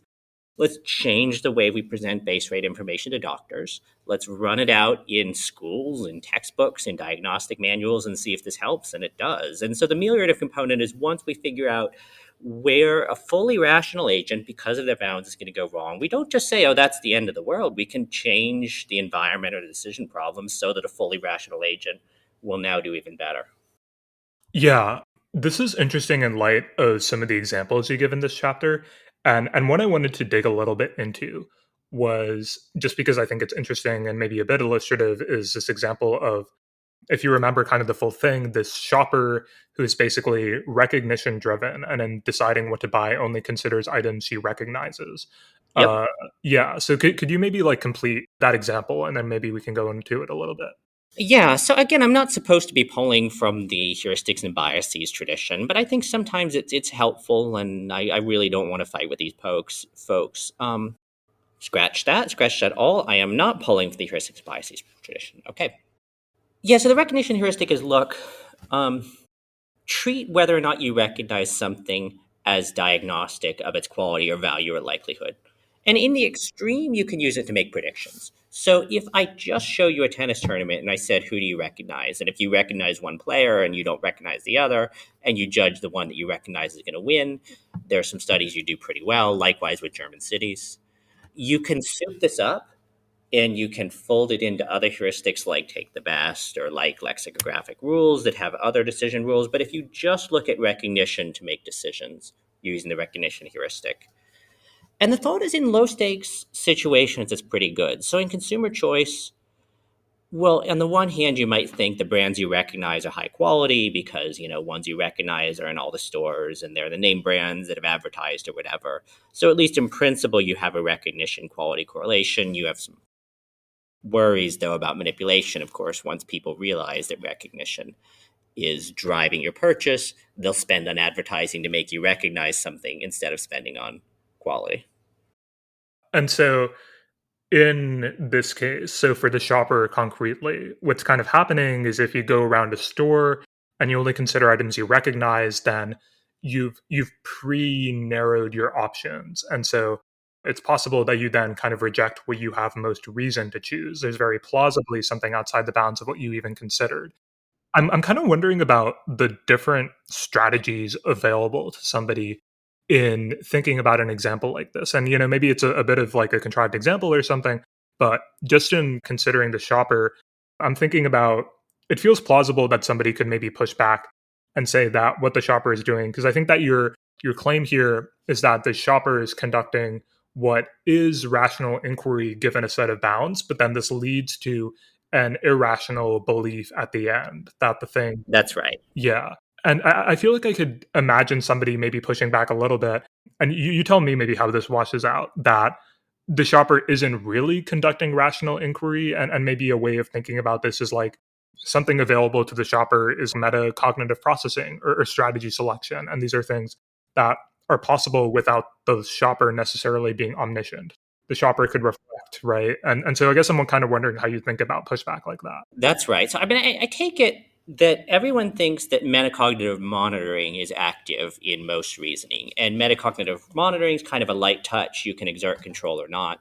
So you can either step back and you can deliberate, which strategy am I going to use as the most explicit strategy selection. But even if you don't, you've always got the control option. Okay, this deliberation looks suspect. Let me do it differently or let me try another. And this is something I'm interested in, of course, in the background when you use an inference method that comes to the wrong conclusion. Was this a failure of control? Or was this, Houston was doing just fine with control and you got unlucky? So you can tell the case in such a way where it's really an inappropriate strategy, that recognition has been completely gamed by advertisers, and you had plenty of resources to know that. And then this is a control failure. Why are you using recognition? But you can also tell the story in which recognition or whatever heuristic you're using is very reliable in this environment. You have good evidence it's reliable. You are not seeing anything weird about this problem. And the control system says, yeah, all systems go. I know I could make a mistake, but there's no reason to intervene. And so tell the story, I think, in whichever of these ways you'd like to tell the story. That's interesting. One thing I'm thinking about too is there's something about the stakes of inquiry in a case like this, like whether I buy one brand or another of moisturizer or something. Presumably, this isn't a very high stakes decision, and so I do feel like when it comes to the in what ways should one conduct inquiry with respect to that, okay, why would I go and do maybe all this meta cognitive processing or something that imposes additional demands on me to like save a few cents or something? Absolutely. I think stakes are really important to metacognition. And you probably know this, but there's two theories of metacognition. There's the Bayesian, I got a bunch of beliefs and desires and I calculate. That's really expensive. So most metacognition people think we almost never do that. We have a system of noetic feelings. They're kind of like beliefs and desires, except they're feelings. They're quick, they're cheap, they're in the background. And exactly one of the reasons we would do that is for cost reasons. I think we can maybe start to close up some of the discussion on this book. And towards the end, you kind of revisit bounded rationality and the standard picture. And I think it's interesting. Maybe the particular thing that's interesting to dig into here is again kind of it's again a question of like a conceptualization of what you're doing with the reason responsive consequentialist view. And the way you paint it is that it's sort of we discuss sort of two reactions to standard picture violations, blaming the theory, blaming the agent, and you talk about how the reason responsive view charts kind of a third way between these two reactions to standard picture violations. Could you talk a little bit about how you think about that reaction? Yeah, so in the background, I said, look, you've got descriptive violation of the standard picture. There's two options. I said you can blame the theory, the standard picture is wrong, the descriptive behavior is rational, or you can blame the agent, the behavior is irrational, the normative theory is right. And I said what I was going to do is mostly blame the theory. Not always, but mostly I was going to say the theory is wrong, the agent's right. But of course, that's not exactly what I did. I'm distinguishing the rationality of belief or action from the rationality of deliberation that produced it. And I'm saying that when agents are incoherent, that comes from an underlying rational process of inquiry or deliberation, usually, so that there's something rational in these cases. But nevertheless, there's something irrational. If you have an evidentially unsupported belief, or if you have an intention or an action that you don't have most reason to do, that's still irrational.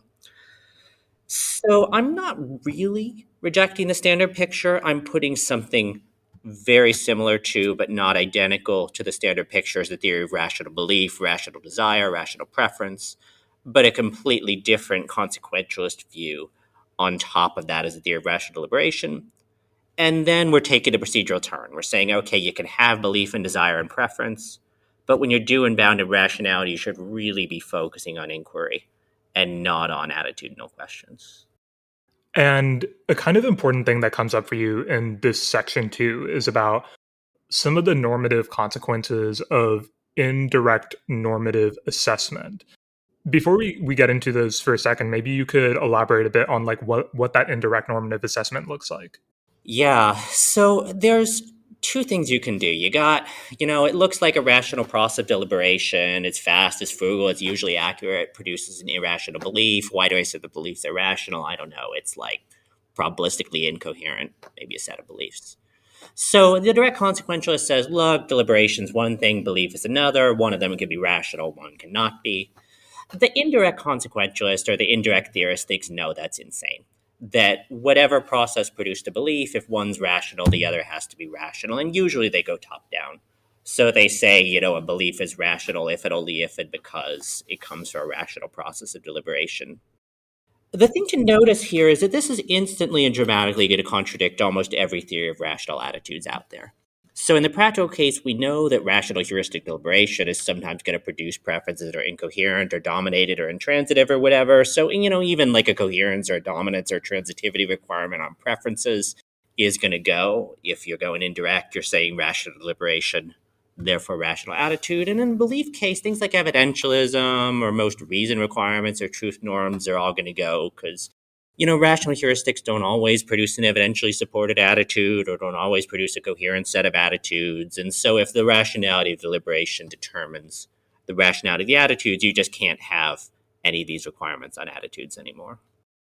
Right. So these are kind of some of the important consequences. And I guess in kind of reading this, I guess the way you point out one of the consequences, or the way you articulate it in the book, is that many attitudinal norms are non-fundamental, that normative facts about processes are explanatorily prior to normative facts about attitudes. And so it's kind of hard to say things about the attitudes agents are required to hold without saying or asking about how they're required to inquire, and then kind of checking what results from that process of inquiry. And I guess that kind of was interesting to me just in light of the earlier discussion we had on epistemic norms for inquiry. I guess I'm wondering if I'm reading you right to say that this second consequence about attitudinal norms being non-fundamental, because you do offer the option open to the reader that if you can stomach these results, like that's fine, take the indirect approach. But I kind of read you as having trouble with these, and I think that like the way I imagine that second consequence in particular is problematic for you personally, as you think that we can say things about the attitudes agents are required to hold. Do I kind of read you correctly there? Yeah, so I think I directly quote Podgorski here. The person who bites the bullet here, well, in my neck of the woods, it's Herb Simon. And Gerd Gigerenzer too, but Herb Simon. But in philosophy, it's Abelard Podgorski, has a paper in Philosopher's Imprint. I'm sure I cited this here. And he says, look, attitudes come from processes. Once you know how somebody's going to deliberate, you know what they're going to believe. So why do we talk about attitudes? And he says something almost exactly like this. He says, norms on attitudes are a non-fundamental shadow, like a shadow on the cave wall, like a shadow of more fundamental norms on deliberation. And so it's kind of a blow to the gut to epistemologists. Is, we've been doing evidentialism and coherentism and reliabilism might actually be saved for a while, and maybe we've been doing it wrong. I guess it's a bit of a rich thing for me to say because I am going after some other dogmas of epistemology, but I don't, this can look like a very revisionary book, but I actually don't want to hit people where it hurts any more times than I have to. And I think this is really going to be a big blow to a lot of epistemology. And if I don't have to take it, I don't know why I would. I think I want to maybe close out the discussion on bounded rationality proper so we can talk a little bit about long-termism, since that was the other big topic I was hoping to discuss with you. Did you want to talk a little bit about the zetetic turn in epistemology and the bearing your study of bounded rationality has on this?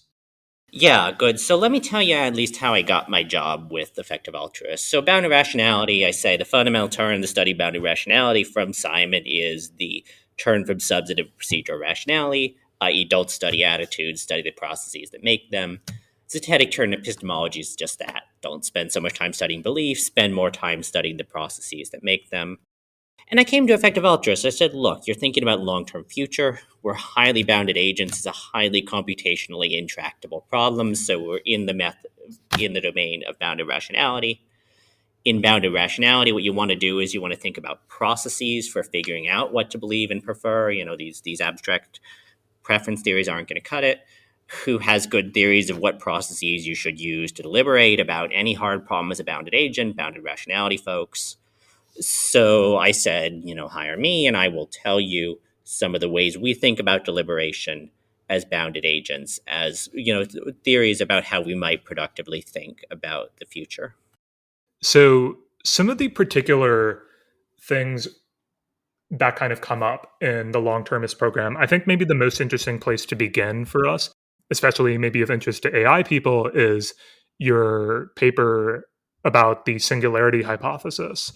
And this is, a pretty classic thing that comes up a lot, and maybe many people will be familiar with work like Bostrom's superintelligence. Of course, a lot of this is fairly controversial at this point, but one thing that always sticks out to me about arguments for superintelligence and the singularity hypothesis, and maybe I'm kind of unconsciously quoting or thinking about Ted Chiang's framing of this here, is when you look at, I think in this paper you give I.J. Good's statement of the singularity hypothesis that you define an ultra-intelligent machine as something that can far surpass all the intellectual activities of any human, however clever, and then the design of machines is one such intellectual activity.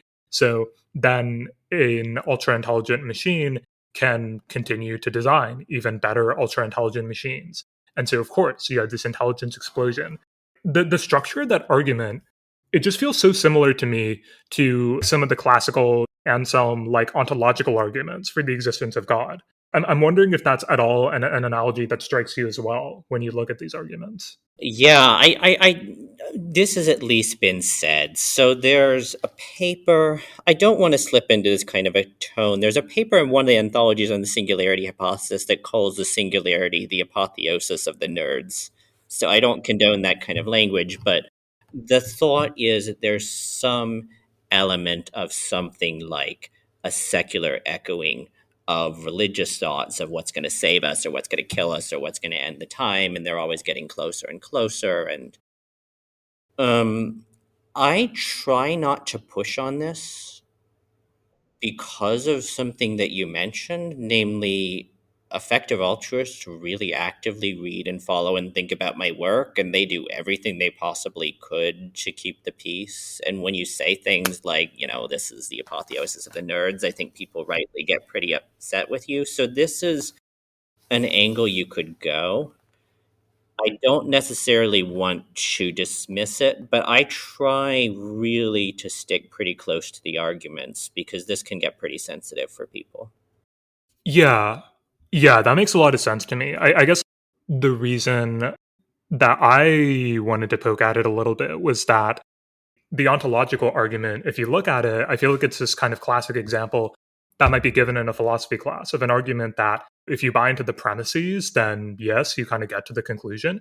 But it feels like it's just not going to do a very good job of convincing somebody who's not already there with you in some sense. Oh, got it. Yeah, that's a reason I'm interested in that analogy, because if you're somebody who supports that hypothesis, how are you going to convince somebody else? Yes, thank you. Thank you. That's exactly right. So that's the feeling I had at Oxford coming, to a place where long-termists believed lots of things that I just did not believe. And coming from a place where if I wasn't already in that place, it was hard for me to see why they were true. So the singularity, hyperbolic growth of intelligence until it's far surpassed us, existential risk, 10% plus that we all go extinct from AI in this century, time of perils, if we don't go extinct, all the risks are going to drop by orders of magnitude. All of these hypotheses, they're given arguments, and people do argue for them, but they're often argued for in a way that if you're not already bought in, you might not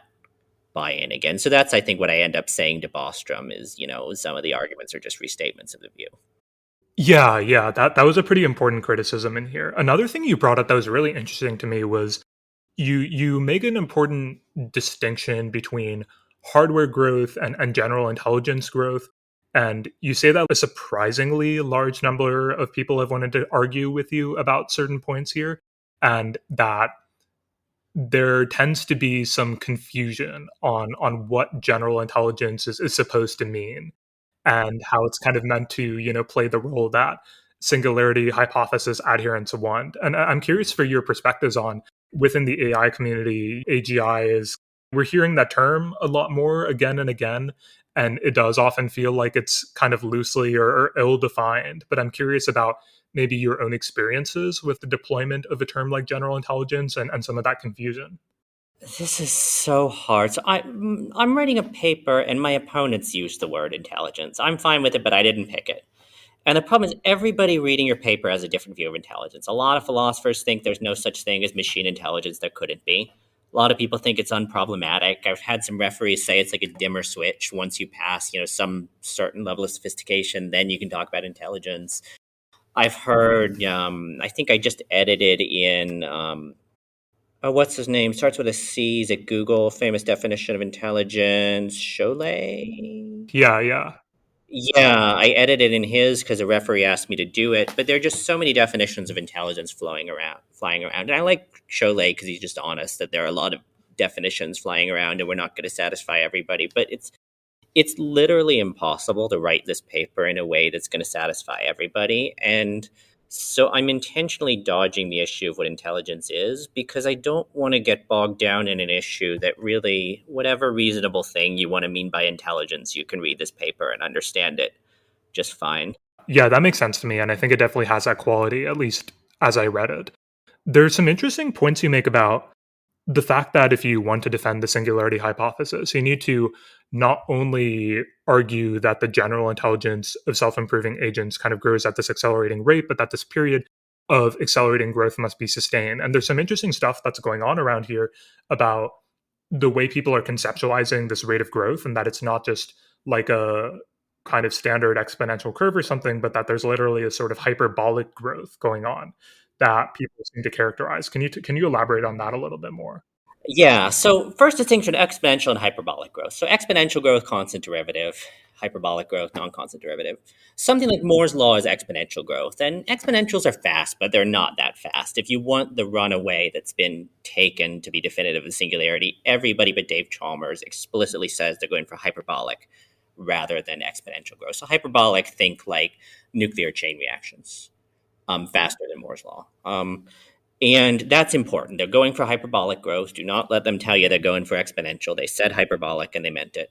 And yeah, what we have is kind of a projection here. So if there's this temptation when you're in a boom period with any kind of a growth function, just take the line and extend it a little, and that's fine. But then you just take the line and you extend it for pages and pages and pages and pages, and that gets a little worse. So the example I give is population. We know that population for about 200 years in the past really started growing very fast, exponentially, and there was a period where it was argued hyperbolically. Very famous paper in Nature said if this continues, we'll have infinite population by the end of this century. But of course, it didn't continue, and now population growth is slowing down. We think it's going to peak and probably reverse into population decline by the end of the century. And if you click and you drag the curve, you ask how far we got. We got about one order of magnitude higher than we were. So if someone wanted to say, look, we got an exponential trend that's going to continue, great. It's going to continue for 12 orders of magnitude, less obvious. And so I'm worried we have the same mistake where we're just taking a curve and we're just extending and extending and extending, and we really need to argue for that. Yeah, you were bringing up Chalmers earlier, and I think it's interesting because you talk about one argument in defense of the singularity hypothesis, the observational argument, and here you bring up Chalmers and the proportionality thesis. And I do some questions here, but maybe you could talk a little bit about Chalmers and Yeah. So Chalmers has a proportionality argument. He says, look, here's what I need. The premise that if you have an X% increase in the intelligence of a system, you have at least an X% increase in its ability to design intelligent systems.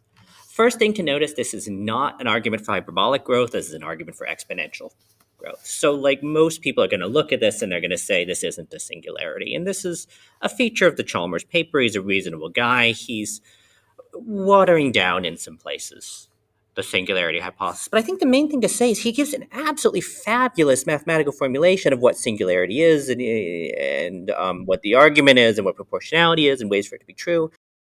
And then he complains nobody addressed his arguments, which is totally fair. All the responses didn't. But then you say, okay, what was the argument for proportionality? I've combed over that paper with a fine-toothed comb. I think there's one argument, and it's 2 sentences in one paragraph about Turing. And I don't think the argument works, and we can talk about why it doesn't work. But I think the larger point is that we have an earth-shattering hypothesis, the singularity hypothesis, being given a 2-sentence argument. And we're starting to see some of the mismatch we talked about earlier between, the level of argument that's needed to establish this kind of a claim and the level of arguments being given for it. It's just not enough. and particularly you point out that, again, this kind of relates to what we were talking about earlier. Chalmers really needs an argument against diminishing growth here, and he doesn't really give much of one. And a question I have about that is, of course, the burden of proof isn't on you in this case, at least as I'm reading your paper. But I'm wondering, arguments for against diminishing growth, especially in a scenario like what the singularity hypothesis is talking about. They feel a little bit abstract to me, and I'm wondering like how you get your arms, or how you would think about getting your arms around making concrete claims on like one or the other side. Yes. So this is why I talk about diminishing research productivity. So diminishing research productivity is, what kind of outputs do you get for a fixed research input? It diminishes. This is hugely important. Chad Jones has become very famous for this, might get a Nobel Prize for it one day, is research productivity is diminishing across most sectors. of most societies. The amount of investment it takes to sustain growth trends is rapidly increasing. And crucially, one of the best case studies in one of the best case papers on this is Moore's law. So it's quite true we've been doubling and doubling and doubling, transistor count every 2 years until we're not anymore. But put that aside. We did it by spending 19 times more inflation adjusted on average for every doubling. So it's not like, the same input output ratio is going in, namely Chalmers proportionality. We had a massive decrease in productivity and we just kept throwing money at the problem. So we have people like Sam Altman saying, give me $7 trillion for computer chips. And we're getting to a place where the strategy of just throwing money at it is not going to compensate for diminutions in productivity. You can't increase lifespans to 200 by just throwing money at biomedical research. You can't increase crop yields by another factor of 10 just by throwing money at it. There's only so much you're going to get in a situation of diminishing research productivity, even in computing intelligence or even in hardware, just by throwing money at it. You were mentioning Chad Jones earlier, and I know he's on this kind of famous paper, Are Ideas Getting Harder to Find? And I guess a big aspect of one interesting thing about the discourse that has been going on around this recently is, I guess, the uptick in the notion of ideas like progress studies, for instance, the Patrick Collison, Tyler Cowen thing that I know there are lots of other people thinking about. And that program is really interesting to me because also before you think about progress studies, I guess you have to settle on a notion of what progress means itself. And I guess I'm conflicted on a lot of it and don't exactly know how I think about progress studies yet. It's something I'm thinking about. But I'm curious in the light of some of the ways people are thinking about singularity hypothesis and some of these analogs, to what extent progress studies is something you've reflected on, or if you have any thoughts on it. You'll have to tell me a little bit more about what you're thinking about. Yeah. So I guess the high level picture, as I understand it, is something like scientific research, a lot of technological developments. Those are really conducive to progress in the direction of making people's lives better, for instance. But it does feel like we are making less concrete scientific progress than we were, right, centuries ago. So how do we diagnose? How do we fix this issue? Yes. So a lot of my cases are intentionally drawn from scientific research. So I gave you Moore's law. I think the median estimate in the paper across models was like a 19 times drop in research productivity over 60 years of Moore's law. Another couple is agricultural research. So we have massively improved crop yields over time through agricultural research, and that's how we kept the world fed. Nevertheless, we have sharp diminutions in the ability of research to increase crop yields. Why do we have it? We used up all the low-hanging fruit. It's getting harder and harder to find it. Another is medical research. We had increases in number of drugs, but also increases in outcome measures, survival rates, lifespans, and things. And the ability of research to push these outcomes up is certainly still there, but it's harder and harder and harder every year for research to make gains in these areas. So we do tend to see diminutions of progress in exactly, the semi-endogenous growth theory sense in a lot of classic research domains, deeply relevant to improving human well-being and deeply relevant to technology. I'm wondering if you subscribe at all to the notion that, there are ways for us to bring back a level of research productivity, and then whether that could feed into, say you're a believer in the singularity hypothesis, then maybe it doesn't give you the full argument for hyperbolic growth, but at least it gives you something that looks a bit closer to it. I'm wondering if that's a direction that you buy into at all. So diminishing research productivity itself is a thing.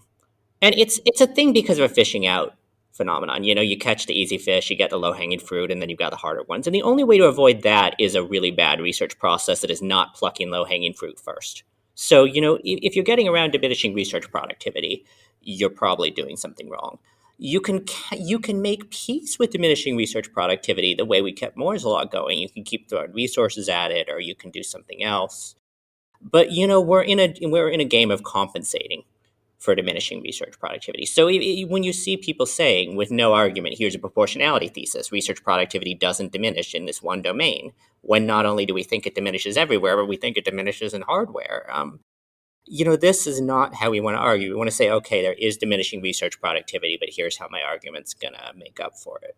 I want to go over a couple of your other works on long-termism before we close. And yeah, so I guess like a really interesting one, because I guess one thing that I found really interesting about your work was you, I mean, you take the time to really engage with what arguments are long-termists actually making and evaluating them. And I think that this is something that I find a lot of people who are maybe critical of long-termism don't take the time to do so much. And so, for example, your paper on mistakes in the moral mathematics of existential risk, I feel is a really, really good example of this. And you talk about a couple of the different ways in which long termist sorts might focus on certain sorts of risk and ignore things to the point that the claims they make about risk could be quite misleading. And I think two of them that you talk about are there's a focus on cumulative risk versus per unit risk, and then ignoring background risk. And so I'm wondering if you could talk a little bit about those mistakes and then how they impact the predictions that somebody thinking about long-termist considerations might make. Yeah, just to echo what you said, I think it is really important to read and engage with the arguments on long-termists. They always say on Twitter, where are the arguments, engage with the arguments, and they're right. I understand why people don't engage with the arguments, because who sits down and spends years and years and years figuring out where they disagree with someone? But I mean, I got lucky. It was my job to engage with these arguments for years, so I know these arguments and I try to engage.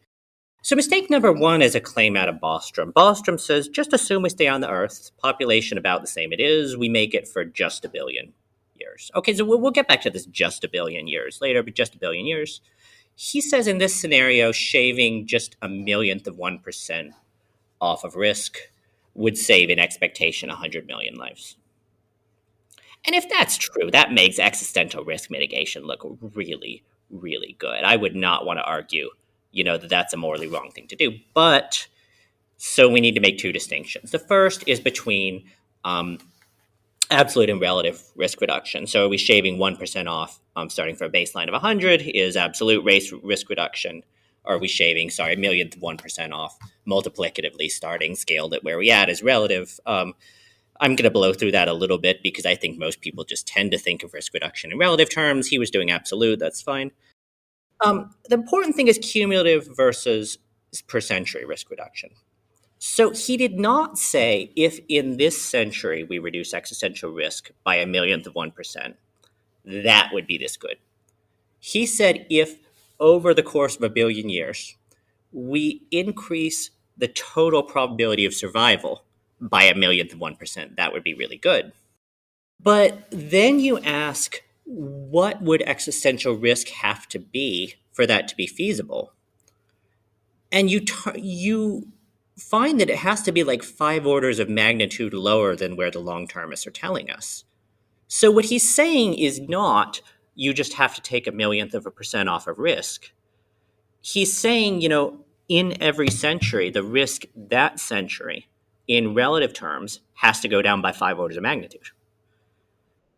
And that's a much larger number than a millionth 1%, and it's a much harder number to achieve, and it's a much more relevant way of showing what's at stake in these kinds of arguments. You spoke earlier about the ways that the long-termism community has kind of engaged with and adapted to your argument. And like this one to me feels pretty knocked down against some of the conclusions that long-termists might come to. And so I'm really curious what the conversation has looked like here. Have you found adaptations that still claim the things that long-termists want to claim? There's been a conversation. I've given this in the previous paper at, I think, 4 effective altruist conferences, a couple of academic conferences. They've cross-posted some of my stuff on the EA forum. They know it. They go really hard for the time of peril. So they have this view that, of course, this century is dangerous, maybe the next century is dangerous, but if we just get through this time, it's going to get a little bit less dangerous. And fine, a little bit less dangerous, but I said it had to get like 5 orders of magnitude less dangerous. And they say, fine, it'll get 5 orders of magnitude less dangerous. And then I say, okay, won't there be like flare-ups of danger? And that would be bad for them. And they say, no, it'll get, very, very, very, very, very low danger, and it'll just stay there forever. And that certainly works. I have another paper, High Risk, Low Reward, a challenge to astronomical value of existential risk mitigation, where I say, look, that's pretty much the only thing you can do if you think risk is starting at a high level. You either go for time at perils or long-termism doesn't look so good. I also say in that paper that the arguments for the time at perils don't look so good. I guess another aspect of this is, and I think this kind of maybe impacts the possibility of bringing risks down by certain orders of magnitude. But your point about background risk, as I understand, is basically, we can intervene on risks like biorisk, for example, but there are still a lot of other risks out there that we leave unchanged. And so, say if I even lower the probability of existential risk due to biorisk, due to, I don't know, AI, five other things, maybe I'm capable of intervening in such a way.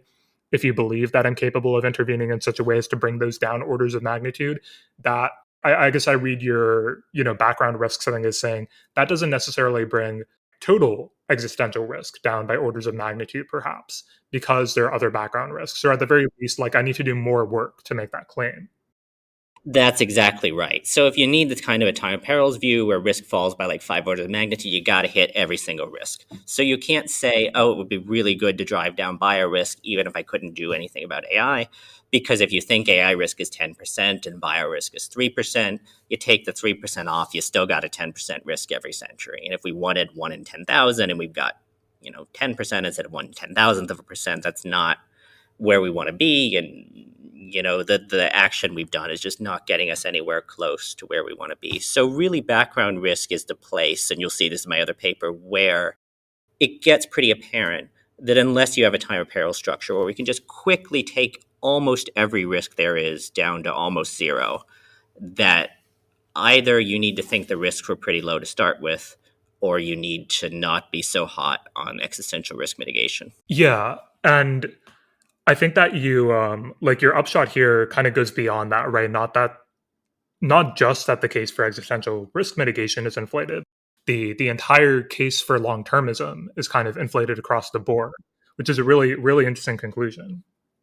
Yeah, that's important because look, if you think the world's a risky place, you think we're not going to be around for that long. And if you think we're not going to be around for that long, well, saving the world's hard because something else will do us in, but also improving the world's not a good idea. If something's not going to be around for that long, it's not so good to improve it. So, in general, this view that the world is a risky place, like you might think it's really good for long termists, but when you run the numbers, it's the worst thing for them to be saying in the world. Do you think there's any element of a lack of epistemic humility that goes on when we make claims that are consistent with long-termism? Because I guess like the big thing is, you talk about, or you articulate this as kind of the cluelessness problem, right? We don't know how our acts are going to affect the future. And so just believing the claim that I can make an impact a couple of centuries out feels like it doesn't feel very humble. Yeah, I think many actors are quite good at remaining epistemically humble and just have beliefs that I think are wrong. Many actors are less good at remaining epistemically humble. So Eliezer Yudkowsky, for example, has directly argued against the view should be epistemically modest. And this was his example of why that's a bad view, is the Bank of Japan.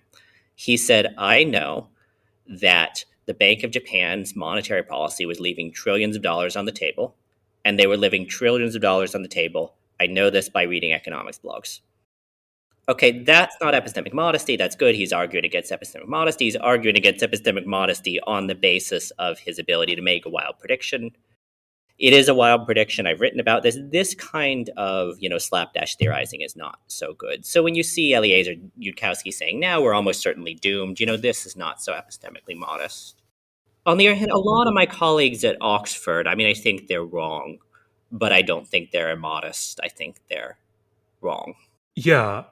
One kind of distinction I'm seeing there that's interesting, and I don't know how far this goes because I don't know where Eliezer Yudkowsky gets all his information from, but it was interesting that you noted he has read maybe a lot of economics blog posts. And one of the things you bring up in some of your work on the epistemics of long-termism has to do with the ways in which, the community there's a lot of reliance on like blog posts and forums, for instance, And that kind of has an impact versus peer review. And that I know that you're careful about this claim. You're not saying that peer review makes something automatically more true than something that's a blog post, but there's something important going on there. Yeah, this is one of the things that concerns me, and I think was hardest for me landing, in a job at Oxford. Is I come from a very academic lens where I tell my students, here's what a reliable source is, and at the top is going to be a peer-reviewed paper in a good journal, and a little bit hot, a little below that is going to be statements by experts who regularly write such work. Forums, blogs, podcasts, I hope you like what I'm saying right now, but are a little bit less reliable. And when they get their reliability, it's because you can go to my website and you can read what I've written. And so when you have people whose main medium of publication is on forums, on blog posts, on reports financed by one or two of the same foundations, that's already worrying. And then when they don't have in the background, the same markers of expertise, and then they're saying things that wildly contradict what experts believe, you can understand why people would be a little bit worried about credibility here. Yeah, it's definitely a little bit troubling. There's maybe like a bit of a compounding effect that goes on. I could imagine, because it's not just that the knowledge that's available is kind of in this form, maybe a little bit less checked than you might have in peer review, but then a lot of, on the other side, like knowledge formation, and then people kind of building on top of that. They're building on what could potentially be like a shaky foundation, I guess. Yeah, I'm going to write about this soon. You have a type of insularity. People self-select on the internet into forums, into podcasts, into communities. They eat together, they work together, they live together, they read the same things, they cite each other, they build on each other, they talk to each other. And this kind of a dynamic is known by psychologists to drive polarization, to drive groupthink, to drive extremism, to drive group biases. So when you have people congregating on internet forums and progressively getting more and more and more certain of the same thing, and then becoming not certain of that and progressively becoming more and more and more and more and more certain of a different thing, you get really worried. So if you see a swing, remember Yudkowsky thought nanobots were going to kill us. And they were so sure to kill us, he wanted to build the singularity. And then we've just totally thrown that out. We forgot that we were confident about that. And now we're certain that the singularity we're trying to build is what's going to kill us. And when we see these huge swings of opinion not accompanied by, appropriately strong swings in arguments, you start thinking maybe group deliberation dynamics are having something to do with why everybody's swinging in the same way at the same time. Yeah, that's really interesting. I actually want to pause for a second on the point of group deliberation dynamics, because we're talking about how this manifests in like long-termist communities and online forums and stuff, but a professor I had in college also had some troubles with, or was kind of considering the idea of like academic consensus, right? Because this sort of thing can take place in the academy as well. And I'm kind of curious about your experience with / thoughts on that. It is a problem.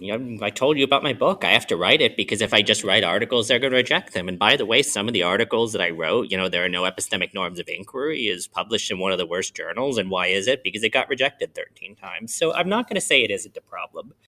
But we have more machinery for getting through the problem because we have a shared disciplinary background. This is why disciplinary is good. We have a shared pool of reviewers and expertise. And we do have a forum from which to break through. So, the positive story is my book is being published by the leading philosophical press in the world. Most of my articles are published. People go to my talks. And I don't want to claim that there isn't consensus pressure and that I don't wish there were a little less. But note that I'm breaking through that. Whereas with the long-termists, I do not think I'm winning. I do not think I'm going to win. I don't think my arguments are wrong, but I don't think I can cut through what the group thinks. And I think they're going to keep believing what they mostly believe right now. The signs point to them becoming more and more confident of these claims every year. The other thing is in-group, out-group is complicated. Of course, I'm not in-group in effective altruist deliberations. I've never been an effective altruist. I did work for effective altruists for 3 years. I know many of them personally. So it's also an interesting case study because I'm not entirely out of that group. Another aspect of this that feels kind of unique to the long-termist community to me, and like the effect it has on their epistemics, is kind of the question of money, I guess. There's I guess a lot of funding for certain programs, and you talked about this earlier as well. Certain programs are, underwritten by a lot of money, and I guess I can see how that like affects incentives and motivations. And I know I think you've talked about this as well, the very infamous case of where a bunch of EAs, I think, bought a mansion. I can't remember if it was in Oxford or Cambridge, but something around there. There's two. There's one in Oxford and there's one in the Czech Republic. I see. And that also seems like a potentially troubling dynamic when it comes to how much one ought to believe in the conclusions or the processes of inquiry again, I suppose. Yeah, that's right. So my scope of long-termism paper, people were thinking that long-termism is true by a mile, which means that anything at all I can do to improve the long-term future, just the cost doesn't matter. So, $100 Uber ride across town, fine, is better than taking public transit because I'll save an hour and I'll be more productive. And we did see massive outlays of spending, and they were tracking on this thought that really long-termism is true by so much that anything we spend in the sake of long-termism is worth spending. Any damage we do in the case for the sake of promoting long-termism is not to be condoned, but maybe not a big deal in the scale of things. And so even if you are a long-termist, pushing the numbers down a little bit closer to reality and pushing the connection of those numbers to your day-to-day life down can change how you see things like an Uber ride or a very nice conference venue from how they were in the past. Yeah, and I think this might be a good paper for us to kind of close out on is you talk about particularly here, and you were gesturing at it in what you just said. The version of long-termism you're interested in this paper is what you refer to as swamping axiological strong long-termism. The high-level intuition here, right, is basically what you were just saying, that if we're sort of modeling the value of various things we could do, then sort of the expected value of the long-termist option exceeds and possibly like vastly exceeds basically anything we could do that's kind of more short-term oriented. But maybe you could break that down a little bit more. Yeah, that's exactly right. Philosophers love nitpicky names. So axiology, we're talking about value, not yet about what you ought to do. If you're a consequentialist, you ought to do what's best. But if you're not, this can be more complicated. Swamping, we're not making a claim about what's best. We're saying it's much, much, much better than the other thing. And then you put it together. You say, okay, in most decision problems, the best thing to do is near best for the long-term future. And it's a swamping option, i.e. it's way, way, way, way, way better because it's way better for the long-term future. There's a bit more of a technical definition, but that's, I think, close enough.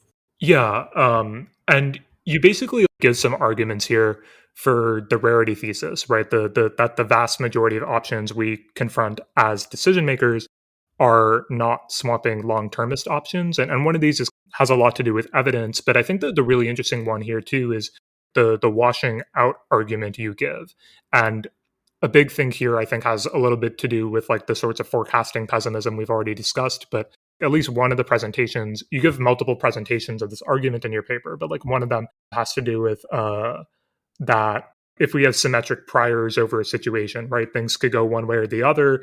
And then there's a paucity of evidence, as well as this kind of intermediate conclusion that posteriors over the change and long-termist options basically should show strong effects of the priors. And we get to the conclusion that our posteriors, our beliefs about that long-term future, should also be heavily symmetric.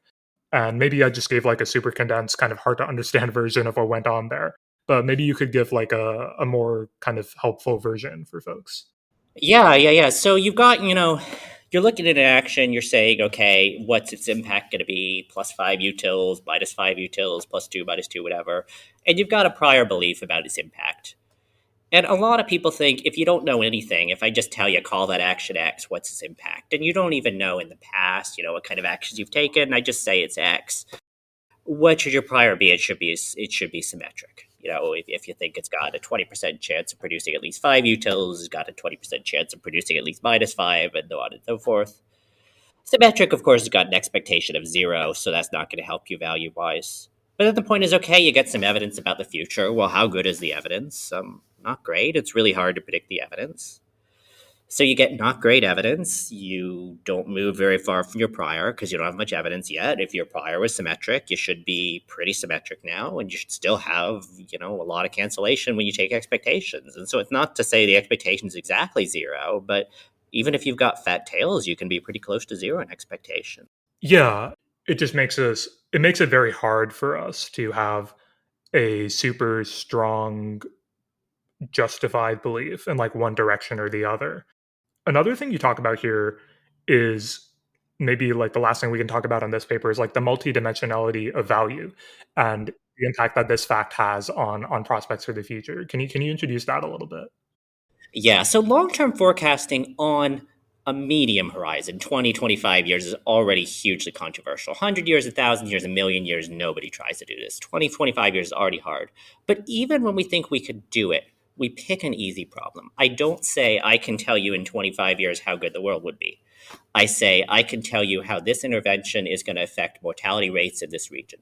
I can tell you how this is going to affect, the likelihood of conflict between two countries. But if you're predicting the value of the entire world, you're predicting many, many, many, many more phenomena. And even before you get to normative questions, just the descriptive question you're trying to track is orders of magnitude more complex than anything we've got evidence for our ability to predict. So when we take these track records and we say, see, we can predict something in 20 years, it's not only that we can't do it in 100 years, we can't predict value in 20 years. That's very hard. Yeah, and I guess like the important thing about this then, almost everything in the situation, say the situation we're talking about, like the world as it evolves, the values in question, these are all like moving targets, right? Yeah. So, for example, I can predict that this intervention is going to have an effect on mortality rates, but I can't predict whether there's also going to be a civil war. And I can't also predict if whether, the change in population is going to contribute one way or another to the likelihood of civil war. So we have a really, really, really enmeshed problem when we want to say, even for a particular intervention, not, how is it going to change mortality rates, but how is it going to change value in a region or in a country or in the world or in the universe? Yeah, and I guess like the tricky thing here is like these things become, as we take into account those effects, and I guess some of them are like self-reinforcing, it just becomes increasingly like harder to model what in the world, what direction things go into. I think my kind of final question for you is, we've talked a lot about not just in addition to these papers themselves, kind of some of the ways you're thinking about the community you're a part of and how that all looks. And you mentioned earlier that you feel like you're not going to be able to convince long termists to believe something significantly different from what they believe now. Maybe this we can expand this question to your work as a whole, not just your work on long termism in particular, but also your work on bounded rationality. I'm really curious how you think about, or to the extent that you have a stance on this, the theory of change aspects of your work. The theory of change is two things. One is part of a group. So I write about bounded rationality. I also organize a scholarly network on inquiry. I think of it as bounded rationality. I'm organizing conferences. And really, of course, I as a person don't think I'm going to directly move the field, although hopefully I could actually have some impact there. It's a smaller field, but we as a group are tremendously already moving the field. The other thing with effective altruism is it's not all or nothing. So I think something that's not apparent from the rhetoric of effective altruists is many of them already split their donations. They still send a lot on poverty, a lot of global health. And the number of lives that they've saved there already is probably in the millions. It's very, very strong. And we're talking about some of the most disadvantaged, disenfranchised, worst off people in the world. And so I'm not fighting to take long-termist spending down to zero. I'm fighting to push it further from 100. And I think that helping people to see that there could be an open question about long-termism can be impactful in terms of people's donation behavior. I'm also, of course, in academia, there's going to be some butting heads between AI ethics, AI safety. Do we talk about AI killing us all? Or do we talk about bias and transparency? And I'm starting to think pretty seriously about how we bring these communities together to have a more constructive way of talking to each other. I mean, I think that these are all really worthy, very important goals. And I really appreciate your work. I think it's not just interesting intellectually, but given, everything you just articulated, I think it speaks to and goes after some really important goals. I want to thank you for being so generous and taking the time to talk through all of this with me today. Thank you for having me. Thank you for listening. Thank you to my guest, David Thorstad. If you found this worth your time, it's super helpful to me when you leave reviews or share it with people who might find this interesting. And you can always reach me for feedback at editor@thegradient.pub.